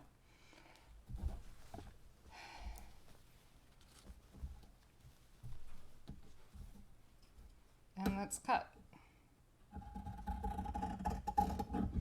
Measure twice, cut once. I mostly hear that in terms of woodworking. I don't know why I don't hear it as much for sewing, but it's probably a thing that sewers say as well.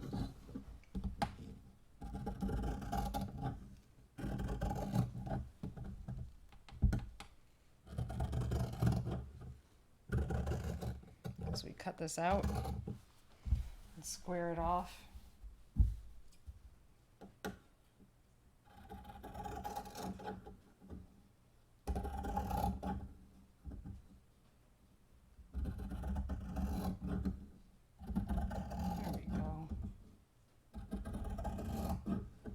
Nice square something or the other.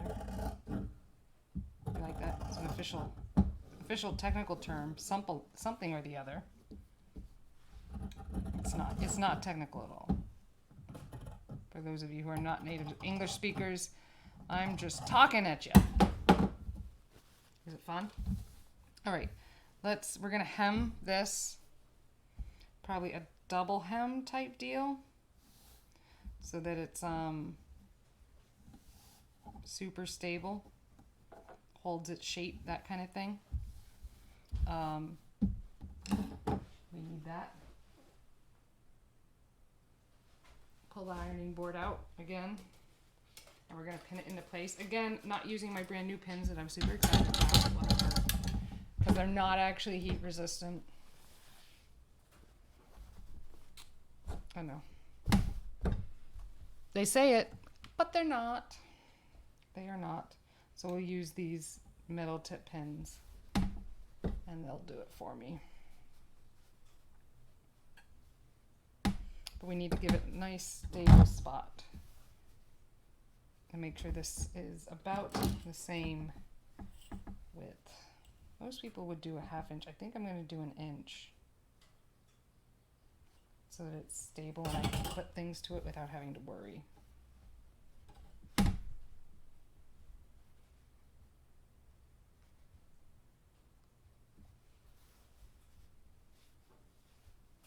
There we go. 1 inch over.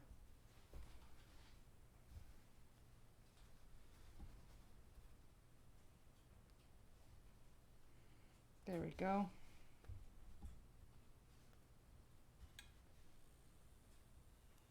There we go. And let's pin that into place. We'll iron that into place, give it some nice heat.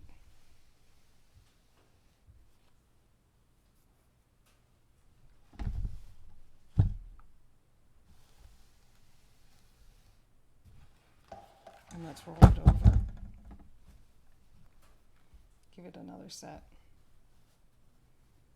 Ooh, I could make it look classy or something. And since it's a rolled hem, I could do this hem on the outside and do a top stitch. Fancy. How fancy would that be? Pretty fancy. I think I'm gonna do it. For no good reason. None at all. I think I'm gonna do it. So is the top view still better than that angle view I give you sometimes? I can switch it out. It might be a bit of a camera switch, but if you guys want a different angle, I don't know, the top view is just kind of fun so you can see really what I'm doing. I don't know, I want you guys to be able to walk away having learned something, if I have any say at all.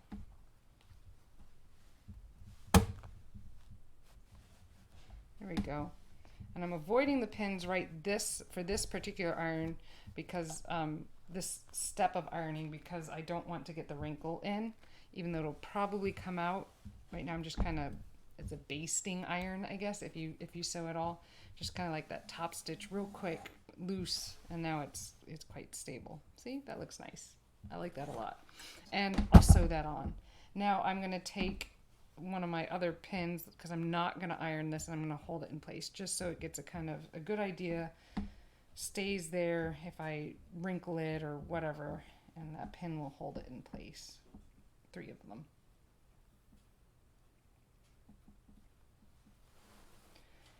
And we're gonna then sew up. How thick did I say I wanted this? I think I said like 3 inches. So I'm gonna fold that up 3-ish inches. I think that's right. That'll give me like a quarter, so that'll give me like 2-ish, 2.5 inches of depth on the pocket. So like, yeah, let's take it to 3 even. And we'll iron that into place. And then I need to think about how I'm going to make those corners pop out a smidge. Because if I just like make it a flat pocket, I mean, that does stuff, but is that the look I want on the inside? Is that helpful? And what if like dry goods get inside of it? You know, I'm talking like flour and crunchy granola. You know, it's a backpack. You can imagine granola ending up in there. So like, how do I make this 3D? I guess is what I'm asking. It's like, it's probably something like this, but how do I sew that? I've not made a pocket like this before. So this is the inside of the pocket that we're looking at here. And this part will get sewn into the bag. This part will get sewn into the bag. And is that really all it is? It's just like a seam? That's probably all it is. I'm overcomplicating it, aren't I? And that seam should go on the inside. Right? Something like that. And we'll stitch it so that we don't get more cookie crumbles or granola in there. And it'll do something, I think. You feel bad for what? You shouldn't feel bad. By telling me, I got you some resources, right? Why would you feel bad for telling me? I don't understand. Does not compute. What do you feel bad for telling me?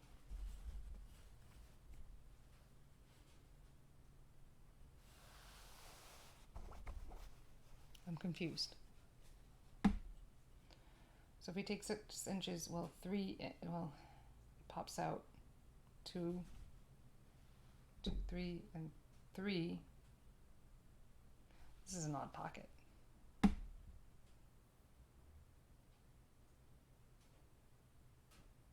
2 inches. If we do 2 inches in, 2 inches in. Oh no, 2 inches in with a 1/2 inch margin. We need that. We actively need that because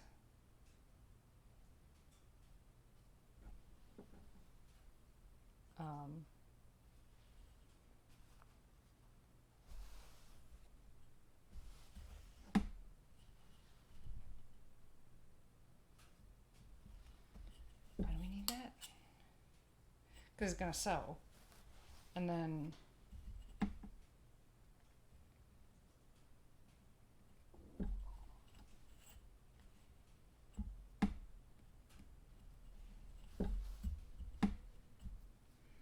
so we do that.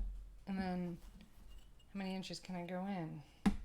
So if I go 2 inches in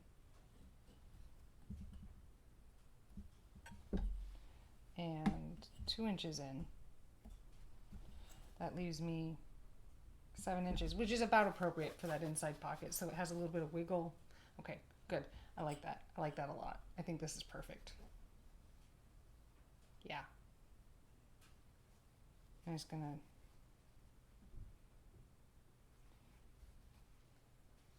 kind of pin like this.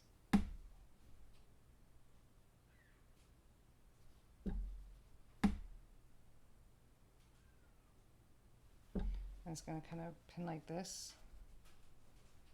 And then to give it that 3D aspect, let's do this. It's like origami. They have origami in Brazil?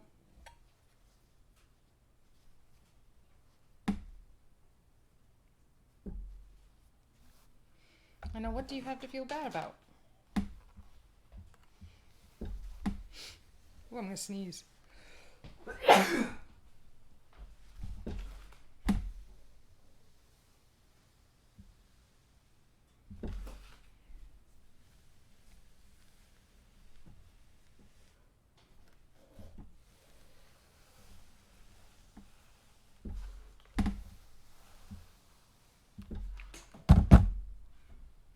Okay, so that's the pocket, the first pocket.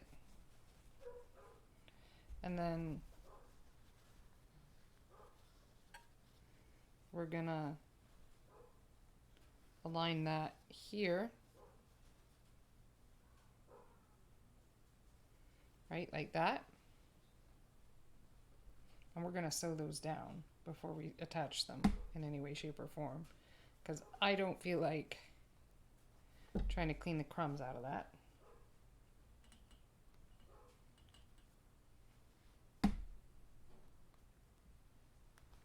But I think it will work just like this. See that? It gives it a nice 3D shape. Can I mimic that on this side? How did I do that? So This one stays straight, this goes in, and it's just like wrapping a package, isn't it? Just I don't have the package actually there.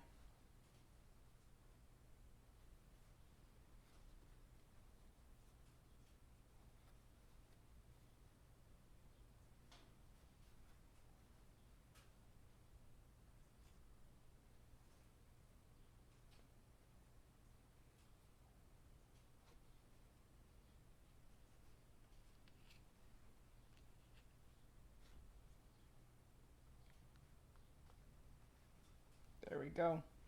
Pinned in all the right places. Now, if I'm concerned about it keeping this line, I would sew a top stitch right there, just an itty bitty one, and it would hold this in place. And it would give it a nice corner. Should I do that? Does seem like a nice touch. Don't melt the pinhead. Did you see me do that? I did it again. I melted the pinhead.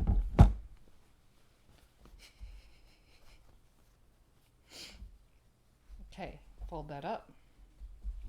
Get that corner in there real good. Nice. I bet this is going to work. What do you think? I think it's going to work. It's going to be beautiful. Let's pin this right here. On the inside.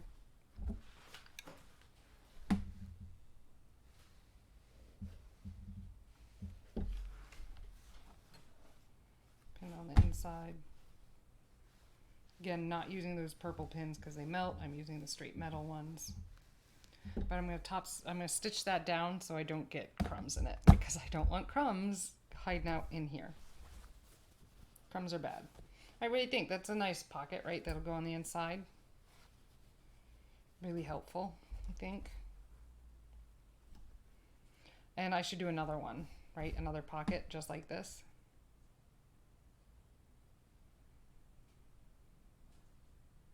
Just in case.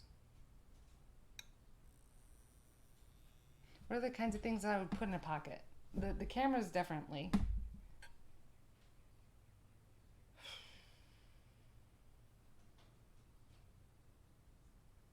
I don't know. It'll just make things easier to like slide in and out, right? We'll do another pocket. It's not a lot of fabric. It's not a lot of space wasted if I never use it, okay? We're going to do a yellow pocket like this one that's going to match the bottom. And then we're going to do a red pocket. Because why not? Because I can. Anna, you have nothing to feel bad about.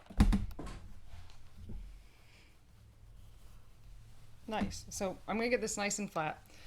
You're going to see the color change a little bit as I iron this one. This one seems to have some of those thermal properties, but it'll go back to its original color if I remember correctly. I didn't dye this piece. A friend in her Bachelor of Fine Arts presentation used these fabrics as prayer flags as part of her fibers studies.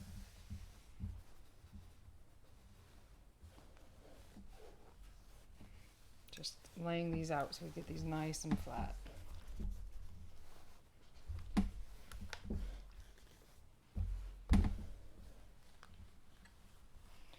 Nice and flat.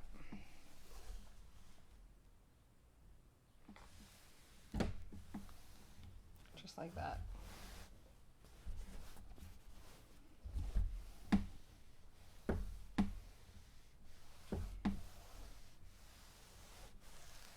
Nice. Flat, smooth. Those things are all what I want out of the ironing. Can you guys hear the iron turn on and off? I always wonder. It like clicks very lightly.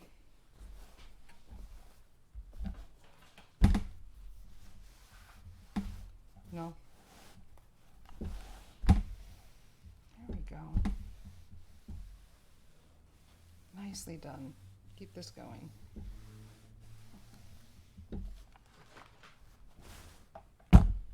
Very good.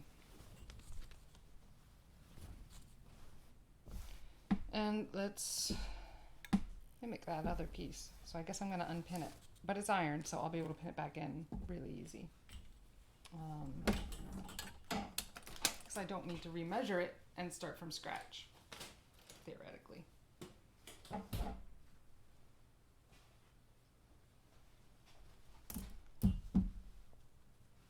Pull the pins out.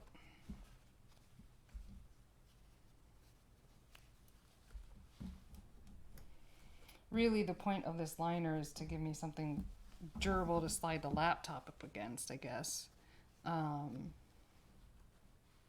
Trying to think of the other like purposes of the liner. Hi, good nap. Anna, you don't have anything to feel bad about, I mentioned, and realized when you didn't type back that you probably fell asleep, which is okay.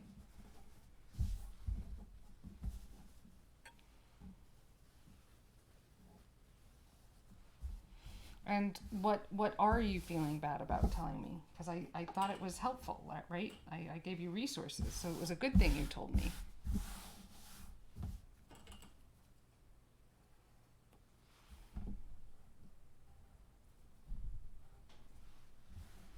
So I just basically measure this exactly what it was. Line it all up. Cut it out. Fine enough.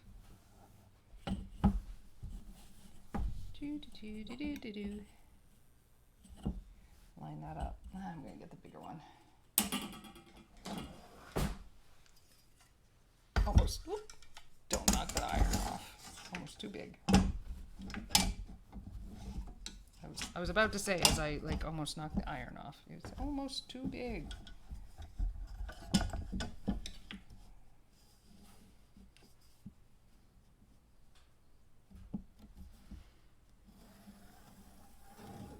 There we go. Now I'm going to cut that out and make another pocket. So it'll have 2 pockets on the inside. Seems right. Should I have more pockets? Is more pockets a good thing? I don't think so. I really don't know though.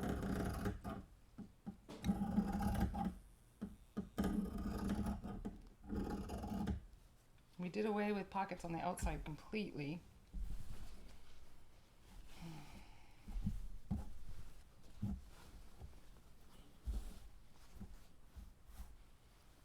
But I just don't know. I'm thinking 2 pockets is probably enough. Because it was mostly the cameras I was worried about. And even then, I'm not sure they should be on the outside, but...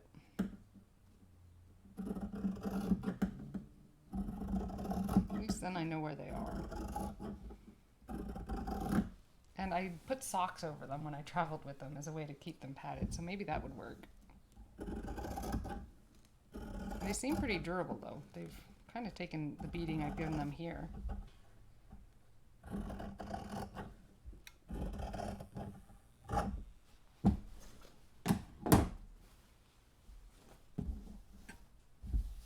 Yeah, that's okay.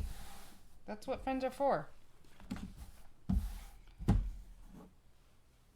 Friends are like around to help each other bear their harder burdens.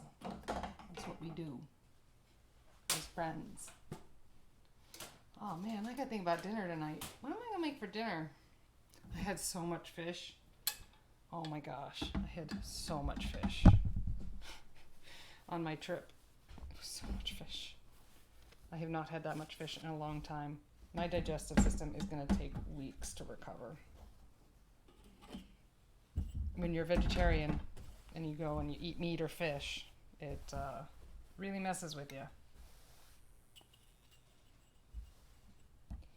Really messes with you.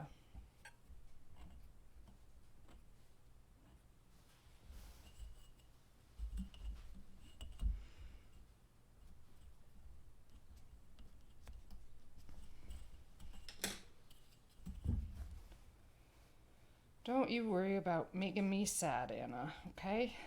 That's not something you have to worry about.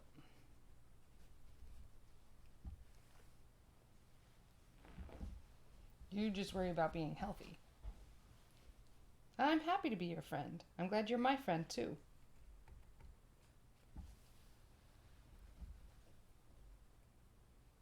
And I'm a teacher. I can't help it. It's just who I am. So I'm mimicking what I did with the other pocket, where I'm doing a 1-inch turn out. This turn will go outside, so we don't catch crumbs. And then we're going to fold that little pocket, and it's going to sew directly into the lining to make something that makes a lot of sense, so it will hold things.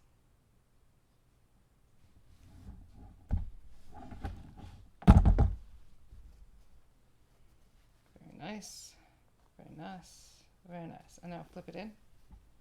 One more turn in. Look at that, it's going to look so smooth. And it kind of wants to hold there, so I don't need to pin it at all. Ooh, it's doing something weird here. I don't like that. What is that? Why is it doing that? I don't know. I don't know why it's doing that. That looks weird. I'll try to hide that and not have that happen.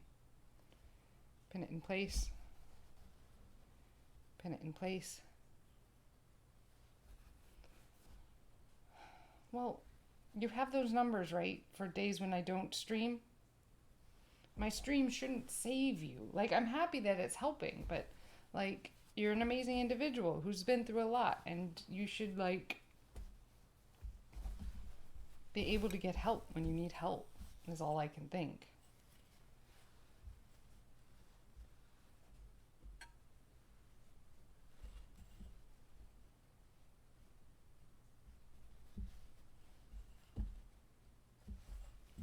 You should be able to get help. And I'm not a therapist. Like, I don't know what I'm talking about, like, at all. Like, I can just tell you, show you, you know, demonstrate the things that I've done that's worked in my life, but it doesn't mean it's going to work in your life. And, like, there are people who are trained to make lives better. It's what they do. Ooh, I poked myself. There we go.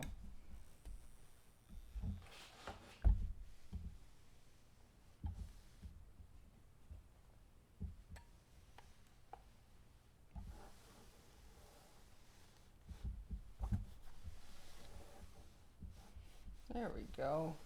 Fold that nicely over. We're going to do the same thing like I did the last time, right? Where I fold the 2 inches in. Okay, get water, hydrate.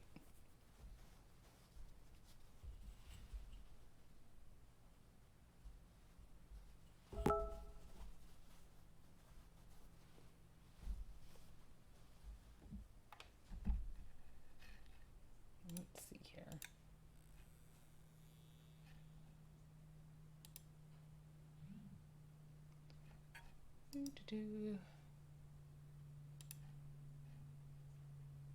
That works.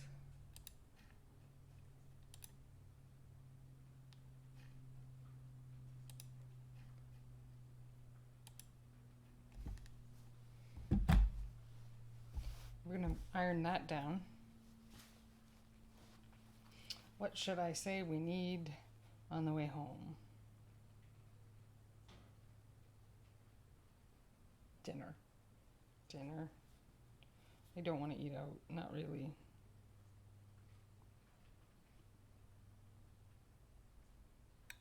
I don't want to eat out.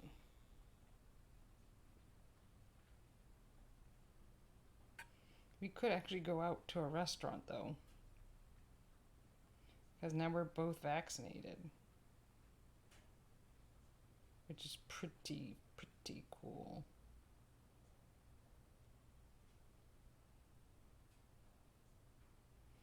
All right, iron that down. My cousin's getting married. I'm excited for that. Very excited for her. It's going to be another warm wedding, I think. Not as warm, though, as the last one. A different cousin.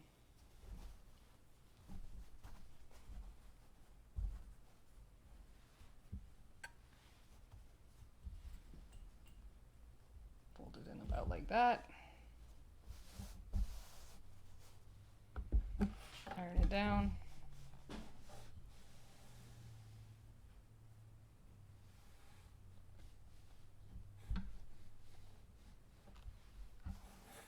Fold it flat.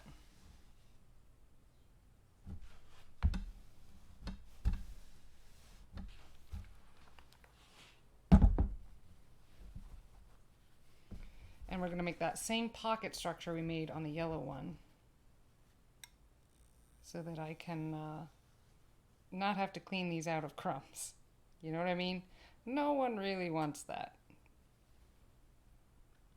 No one wants to clean crumbs out of their bags. And so if I can sew these down really solidly, there won't be any crumbs in the bag, or at least not in the corners. I mean, crumbs will get in the bag, but hopefully this will help them get out like super easy.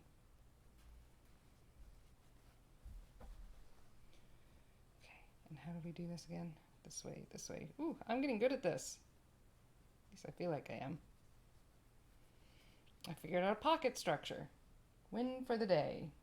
I learned how to make a pocket of my own accord. I'm not using any patterns on this stuff I'm making.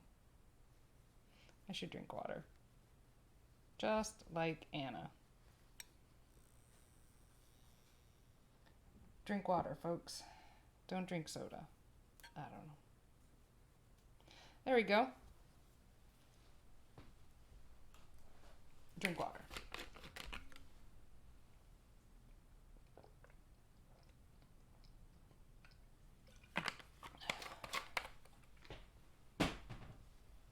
Ooh, need that water. Iron these in so remember where everything's going to go.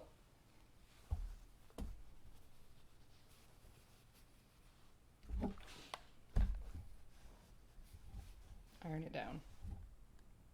That's the corner we want.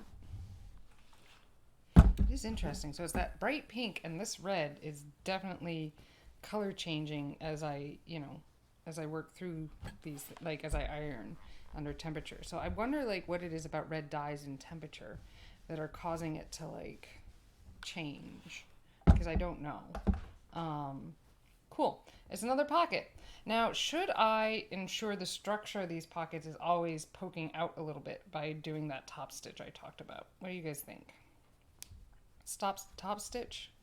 I'm feeling like that might be a yes. A yes of a top stitch. What color should the top stitch be? Because it could be anything we want. Anything at all.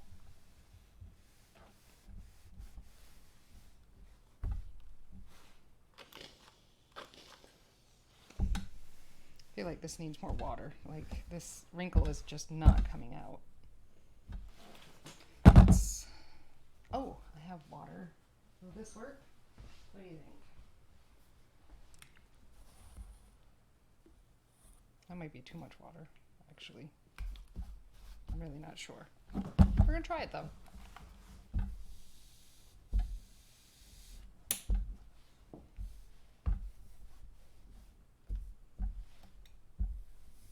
Cool. We're gonna pull that pin out because it's gonna indent, especially with this much water.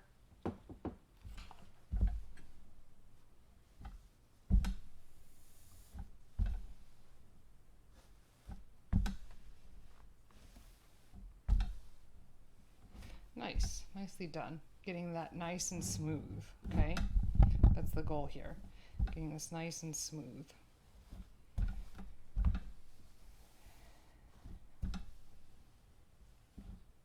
Iron that flat.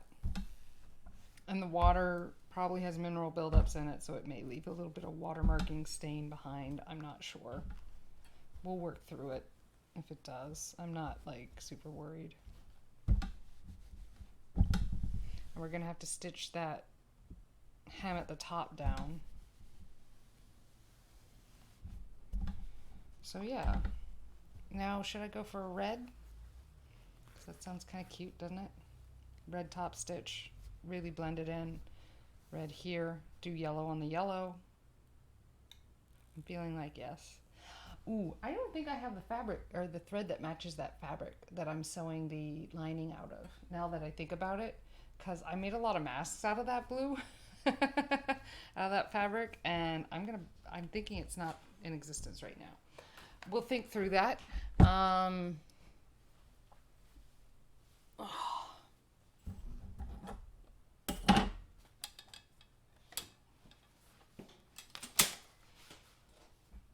Putting down the ironing board, and I am going to stitch this. We're gonna do this one first, the red one first. I got more red fabric. No, I've got more yellow fabric, but less of this really bright yellow fabric. I'm gonna bring over the baby lock because I think baby lock is the right one for this job right this second. You have water. I have water too. You reminded me to hydrate myself. Water is important. Nice. The turtle walks faster. A turtle might walk faster than you, but a turtle isn't you. So it doesn't matter. All right, red. I like the idea of red on this. I have two reds. That's too dark. We're gonna use this red. I might even have a bobbin made in that red already.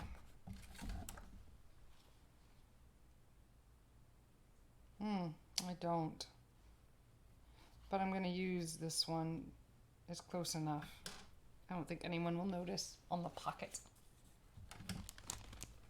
The black with the red logo. Oh, the shirt. I'm wearing another one that I put my logo on. See, it's one of the shirts I dyed, and it's got my logo. I did that on Twitch. It's got a pocket, but I'm still wearing the apron because pockets, man. You need pockets, and there's never enough pockets in life. And I'm tired of carrying a purse. So red on top of red. We're going to thread this nicely.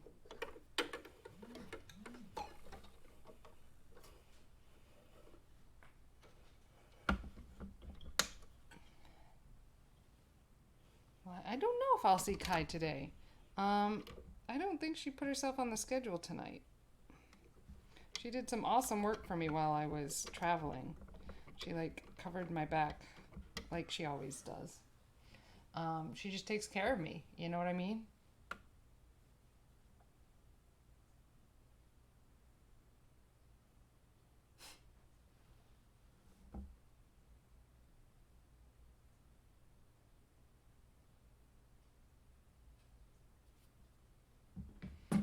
Anyways, random text messages from people that say they want to buy my house, but they don't. It's a new spam, I think. They'd say they want to buy my house. My house does not. No one wants my house. And probably not for the price that I would want to part with it, because I have a lot of way too much emotional investment in this house. The purple thing. Oh, that is something I love. It's my puck cup.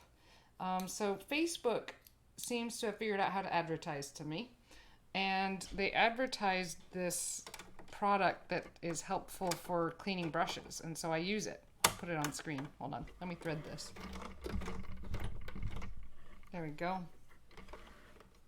I think that's close enough. Let's point this down. And I should switch views because this is not going to be a good view. It's gonna make the video blip a little bit, but I think it will be better to switch views here because I think you're gonna want that different view on here. Let me do this. There you go. Hey, it did it without any problems, right? Everything's still moving. Oh, that's nice. Okay, here we are. Team Baby Lock. This is, so it's a container for brushes. I have a pipette in it right now, but if I decide I need to clean a brush, it goes in here, and then it's got this little textured thing in here. I don't know if you can see that. Here, I'll show you here. It's got a textured bottom so I can run the brush against it and it cleans the brush. And then I can hold the brush in the cup by pressing it into one of those little holders. See that? And it holds the brush in the water. So if you leave brushes in it just resting, it will make the brush bad. It will hurt the brush. And then you can set it on the outside to dry. See that? And it drips into that little holder. It's kind of like the best thing ever, actually. It's one of my new favorite tools. It's a puck. It's a puck cup. And I bought the whole cup. And you can get just the textured bit that goes inside the water cup that you already used. But I use the whole thing because I really think the ability to stick the brush on it and let it hold in the water without pressing on the bristles is important. Because if those bristles bend and then set like that for a little bit, they'll stay that way forever, and that ruins a brush. We call that a J brush. It's a junk brush. All right, we're going to sew this hem on top first. And I'm going to make it a B with a tight stitch on top, but not too tight, because this is a much tighter fabric. Now I still have the denim needle in, which is probably overkill, but we're gonna do it anyways. We're just gonna see what it does. Let's poke a lot of bigger holes.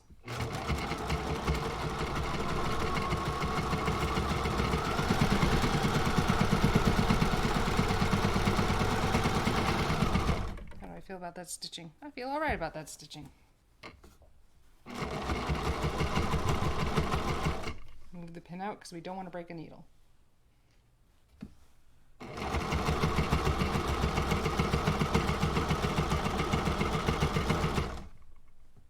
Pretty happy with that. I'm quite happy with that.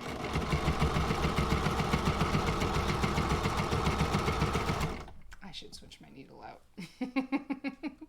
It's a big needle.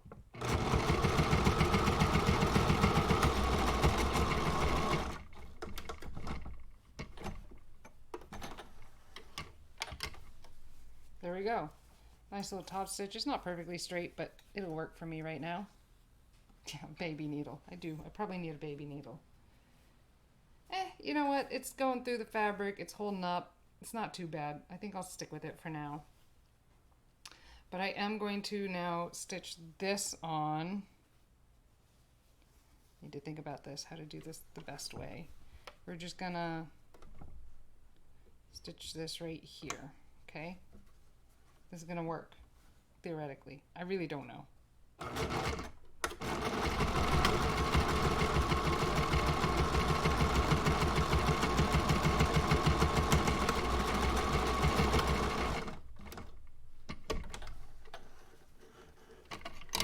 All right, there we go. Nice little seam there. I'm happy with that. Let's do the other side. Oh, can you believe I got up at 2:30 this morning? Oof. It's now 5 p.m., so... Oof. Ugh. I have probably a half hour left to my stream, heads up, okay? Just a half hour because I've got a class to teach tonight. Yep, at 6 o'clock, okay? So I only have a half hour left. This is your half hour warning, no surprises.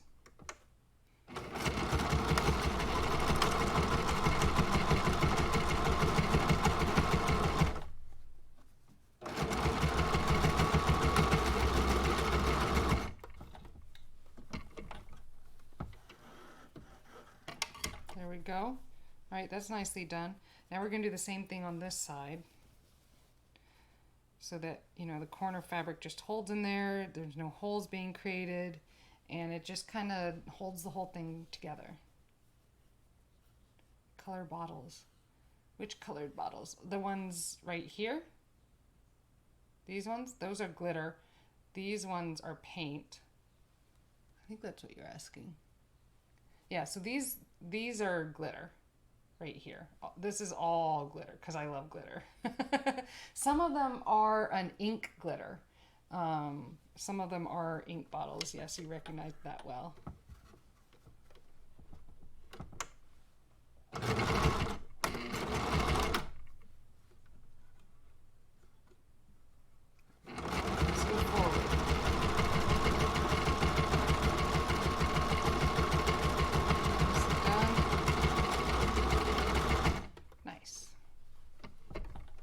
You want to see me use? Maybe I will. I like to use them when I'm doing like lettering and stuff for the kids. And they also have to be shaken a lot, so that can provide additional challenge. There we go. Okay, I'm feeling pretty good about this. Nice, good looking triangle sewn here.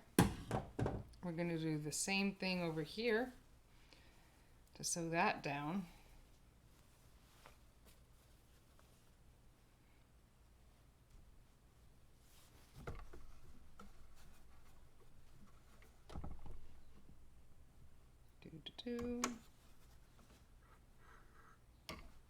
Pull that thread through. Not bad. Huh, it makes less noise when it's wet. That's funny. I'll be doing more projects. I'm just working, you know, in sewing right now because I really want this bag to be amazing.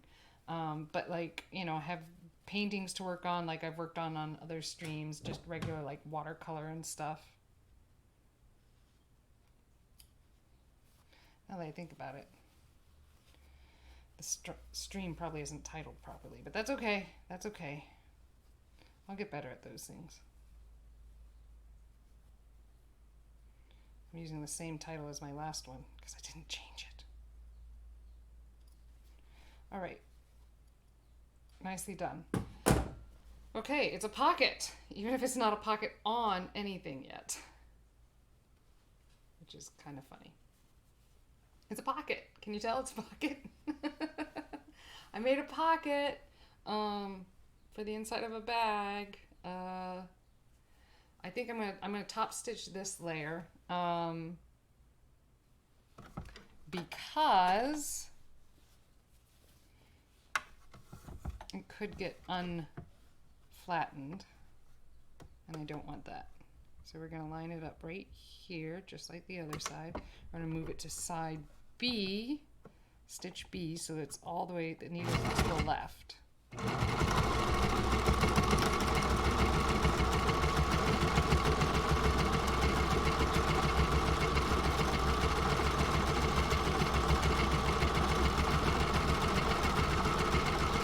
Sewing, oh, and I'm pulling that thread in by accident.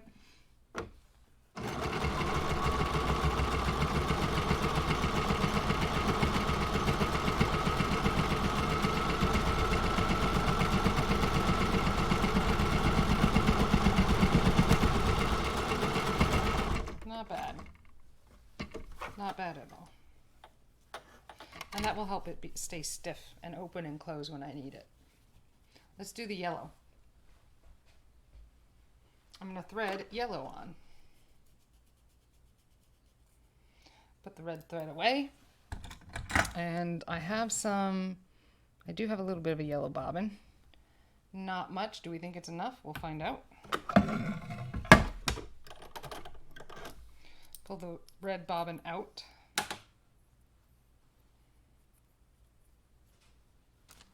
This is the kind of thing that you don't get like when you buy something already made. You don't get this kind of thread changing. They stitch it all with white or black thread or whatever. But when you make it yourself, you get to add whatever thread color you want. And it's really fun, I think. Well, whatever thread you can afford, really.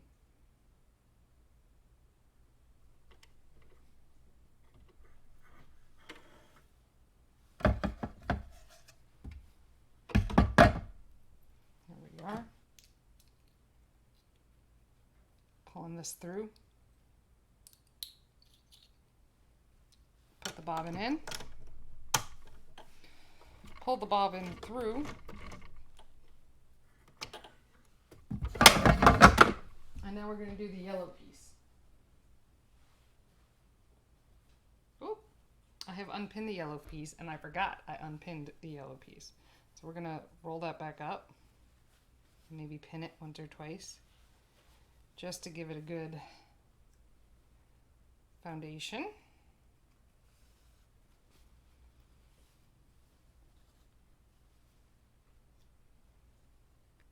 that my stitching makes sense.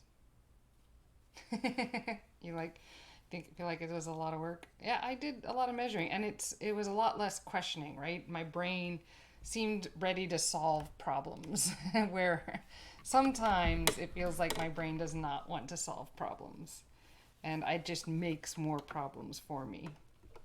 We've all been there.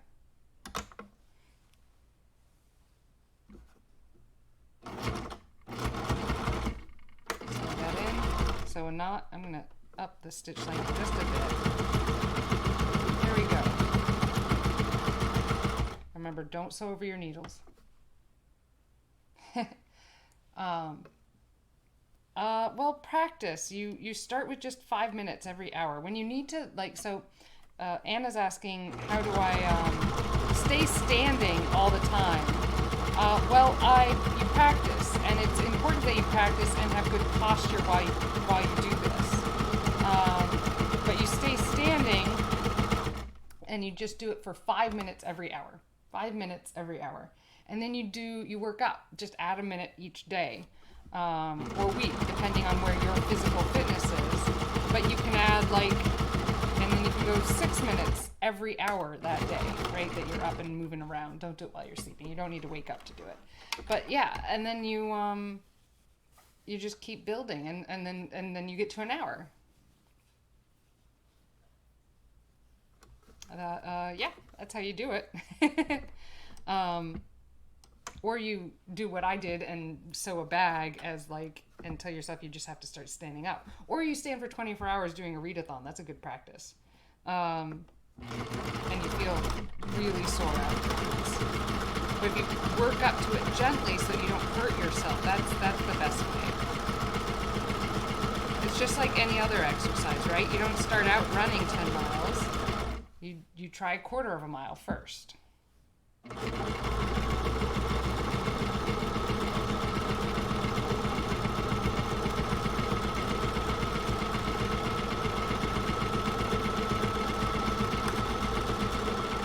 Nice. Very nice. Nice flat stitching. Did I lose my bobbin? Oh, my bobbin ran out. In the middle of that, huh?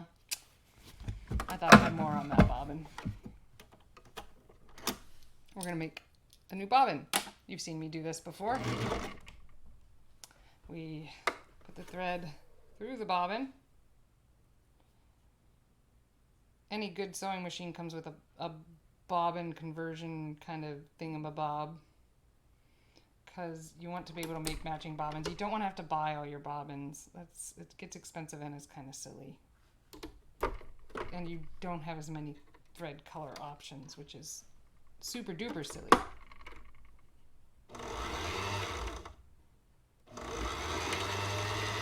we go. And you just keep going at it like this. Making a bobbin, making a bobbin.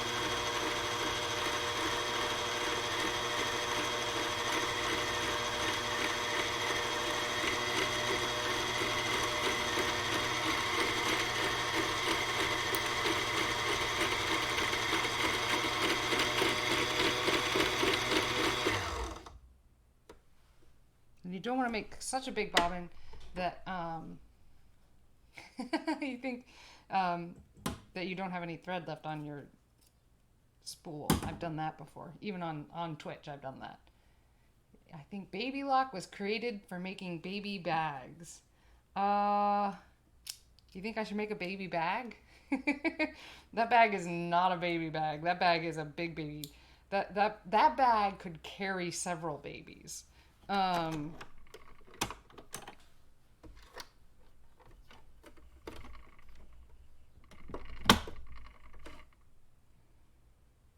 have not made many bags. I'm trying to think of any bags that I've made, and I'm not coming up with any. There we go. Pull that thread up. I see what you're saying. Maybe she's kind of picky. She probably has a very specific bag that she wanted from the store with very special things, and I don't know.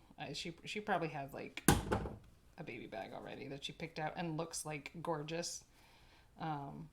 Actually, she has a painting in here. I don't know if you can see it right now. No. Where is her painting? It's over there. I know where it is. There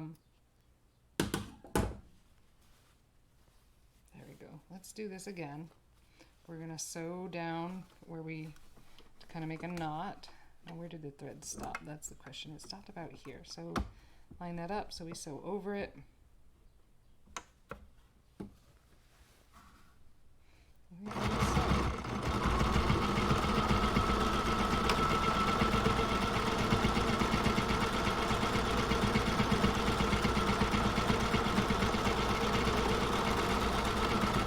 Nicely done.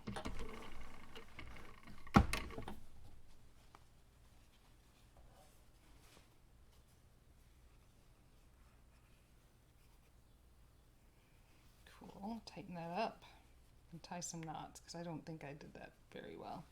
So I'm going to tie a knot that stays close. I made sag paneer for my friend this last week before I went on my trip, and I think she really liked it because it's one of my favorite dishes. But she texted me in the middle of the week, she really liked the sag paneer. She really enjoyed it. So I think I'll have to make her sag paneer again. It's a really good dish. And it's pretty good for you as long as you don't eat too much cheese. But it's spinach based, so it's got lots of really good vitamins for you.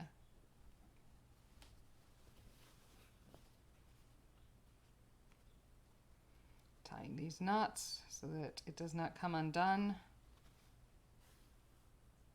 It's an important thing to make sure, right, that threads don't come undone.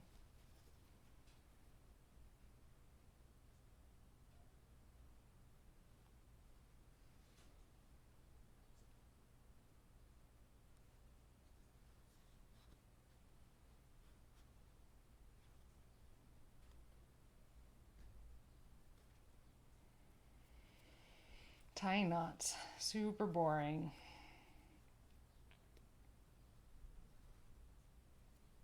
But super important. There we go. Trim the threads. I'm trying to think of anything. I got to go swimming in a saltwater swimming pool. Why is that awesome? So saltwater swimming pools are kind of awesome if you didn't know. So it's like good for your skin. At least it's good for my skin. I don't know what your skin is like, but I break out and I get zits, and it's all because of something called folliculitis. It's my skin. It's not something related to narcolepsy. It's just a bummer for my skin. But it's more about having curly hair. Curly hair does it more likely. But my doctor said if I could get into swim, every day into a saltwater pool, that would be really good for me. I have not been able to do that. I don't have one around here, not one nearby. But my grandparents have one at their old folks' home at their retirement community, and so I was able to swim with my grandma and do all her exercises with her, and my skin really liked the salt water. It was no surprise. I knew it would. Oh, we were going to do that weird top stitch, weren't we? We didn't do the top stitch. Should I? I'm now questioning it. Is it a good idea? I don't know. Let's sew this again. We're going to make this pocket structure right here.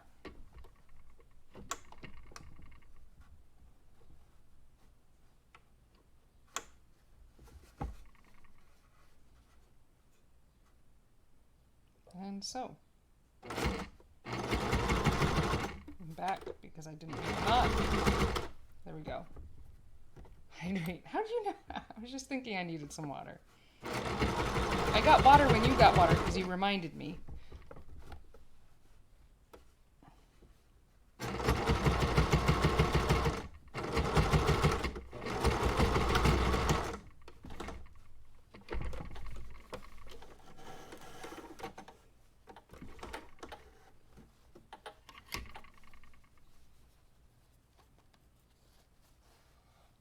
go. That looks solidly done. Now let's do that other corner, and then I'll take a sip of water. All right, right there. Yeah, that feels good. That feels great. Give it right down the middle.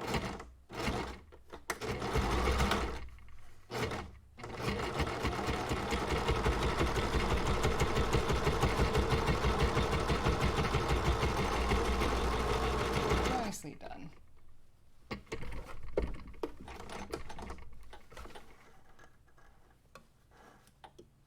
Beautifully done. Nice little triangle. Look at that. So I don't get a lot of dust in there.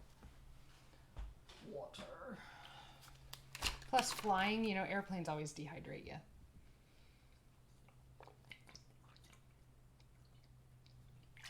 Oh my gosh, I only have like 5 minutes left to my stream. I'm going to finish this corner and then we'll sew these on. If I have time, I'll pop on tomorrow. I don't know that I will because I have a lot to catch up on. But the next time I'm on, we'll attach these pockets to the liner and sew the liner together. All in one like fell swoop so everything makes a lot of sense. That's my goal here. It's all this planning ahead type thing. But yeah, I'm gonna have to get going so that I can teach my class because I gotta teach my kids. Today's my kids' artists. They're really good artists and they're really smart. And they're very good artists and I like working with them. But today's a demo, so I gotta get my demo together. Because it is the first Wednesday of the month. Oh, my thread came out. But Anna, I want to emphasize to you, like, those numbers that I gave you, right? If you start feeling, you know, like you were describing earlier, I really, really, really want you to call those numbers. And you promised me you would call those numbers, right? And, you know, think about telling Sophia about it. And maybe, you know, it doesn't have to be today. But, you know, if you set up a time, we can talk about it and I can help you tell her if that would help.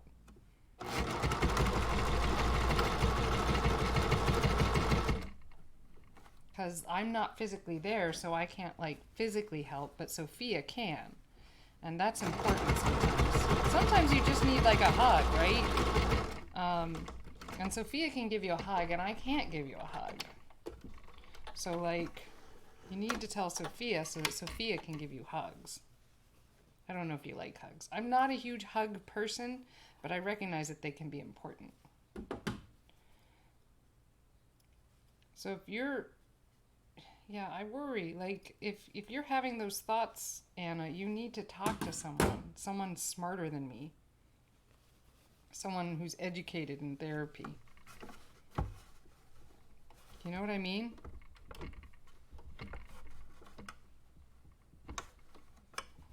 Like, I don't want you to be hurt, and I would be sad if something happened to you. Who would greet me every time I get on Twitch?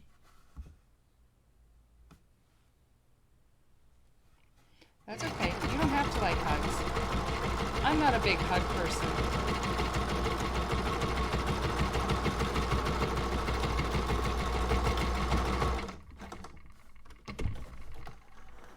I'm not a big hug person. But, you know, right? You're going to call those numbers if you feel that way when I'm not here, right? I know you said once you would do it, but I'm going to ask you to say it again because I worry. Because I'm a teacher. Good. Thank you, Anna. I appreciate it. Please, please, please do that. And anyone else, you know, call helplines when you're feeling that way. If other people listen to this later, you know, get the help you need. Otherwise, you won't be around and I'll be sad. I did this one funny. So I folded one side up the side of the pocket and then I folded this one down the front of the bottom of the pocket. That's funny. Whoops. It's fine. It'll work just fine. It's just a little backwards. It's a little silly. Awesome looking pocket, right? We're gonna sew it into the lining so that I can like slide things in and out and it should be wonderful. Thanks for watching. I'm so glad you were here the whole time, Anna. And other people popped in and out, but they didn't talk in the chat, which is fine. That's totally fine. If you like it, please follow me.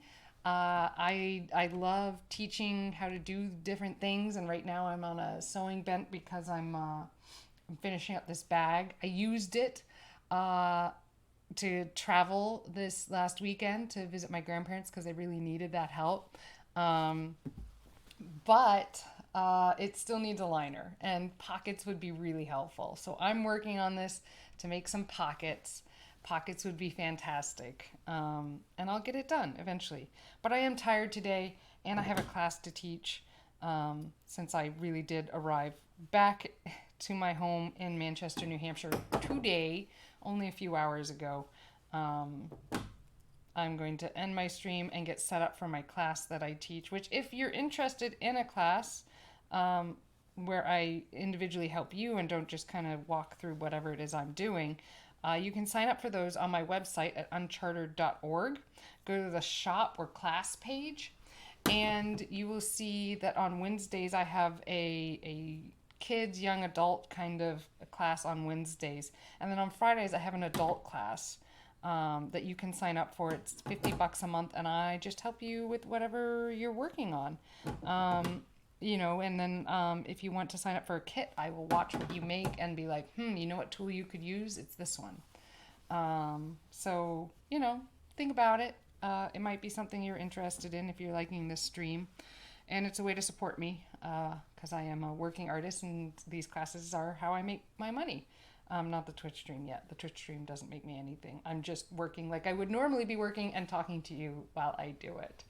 And of course, I'm here to help, and I'm here to listen and be a friend and support people going through medical stuff because I seem to have gone through quite a bit myself. I love you too, Anna. I hope you have a wonderful night. And I will try to pop on tomorrow. I don't know. I have a lot to do, but we'll see. It's a maybe. All right? In science and with love. See ya.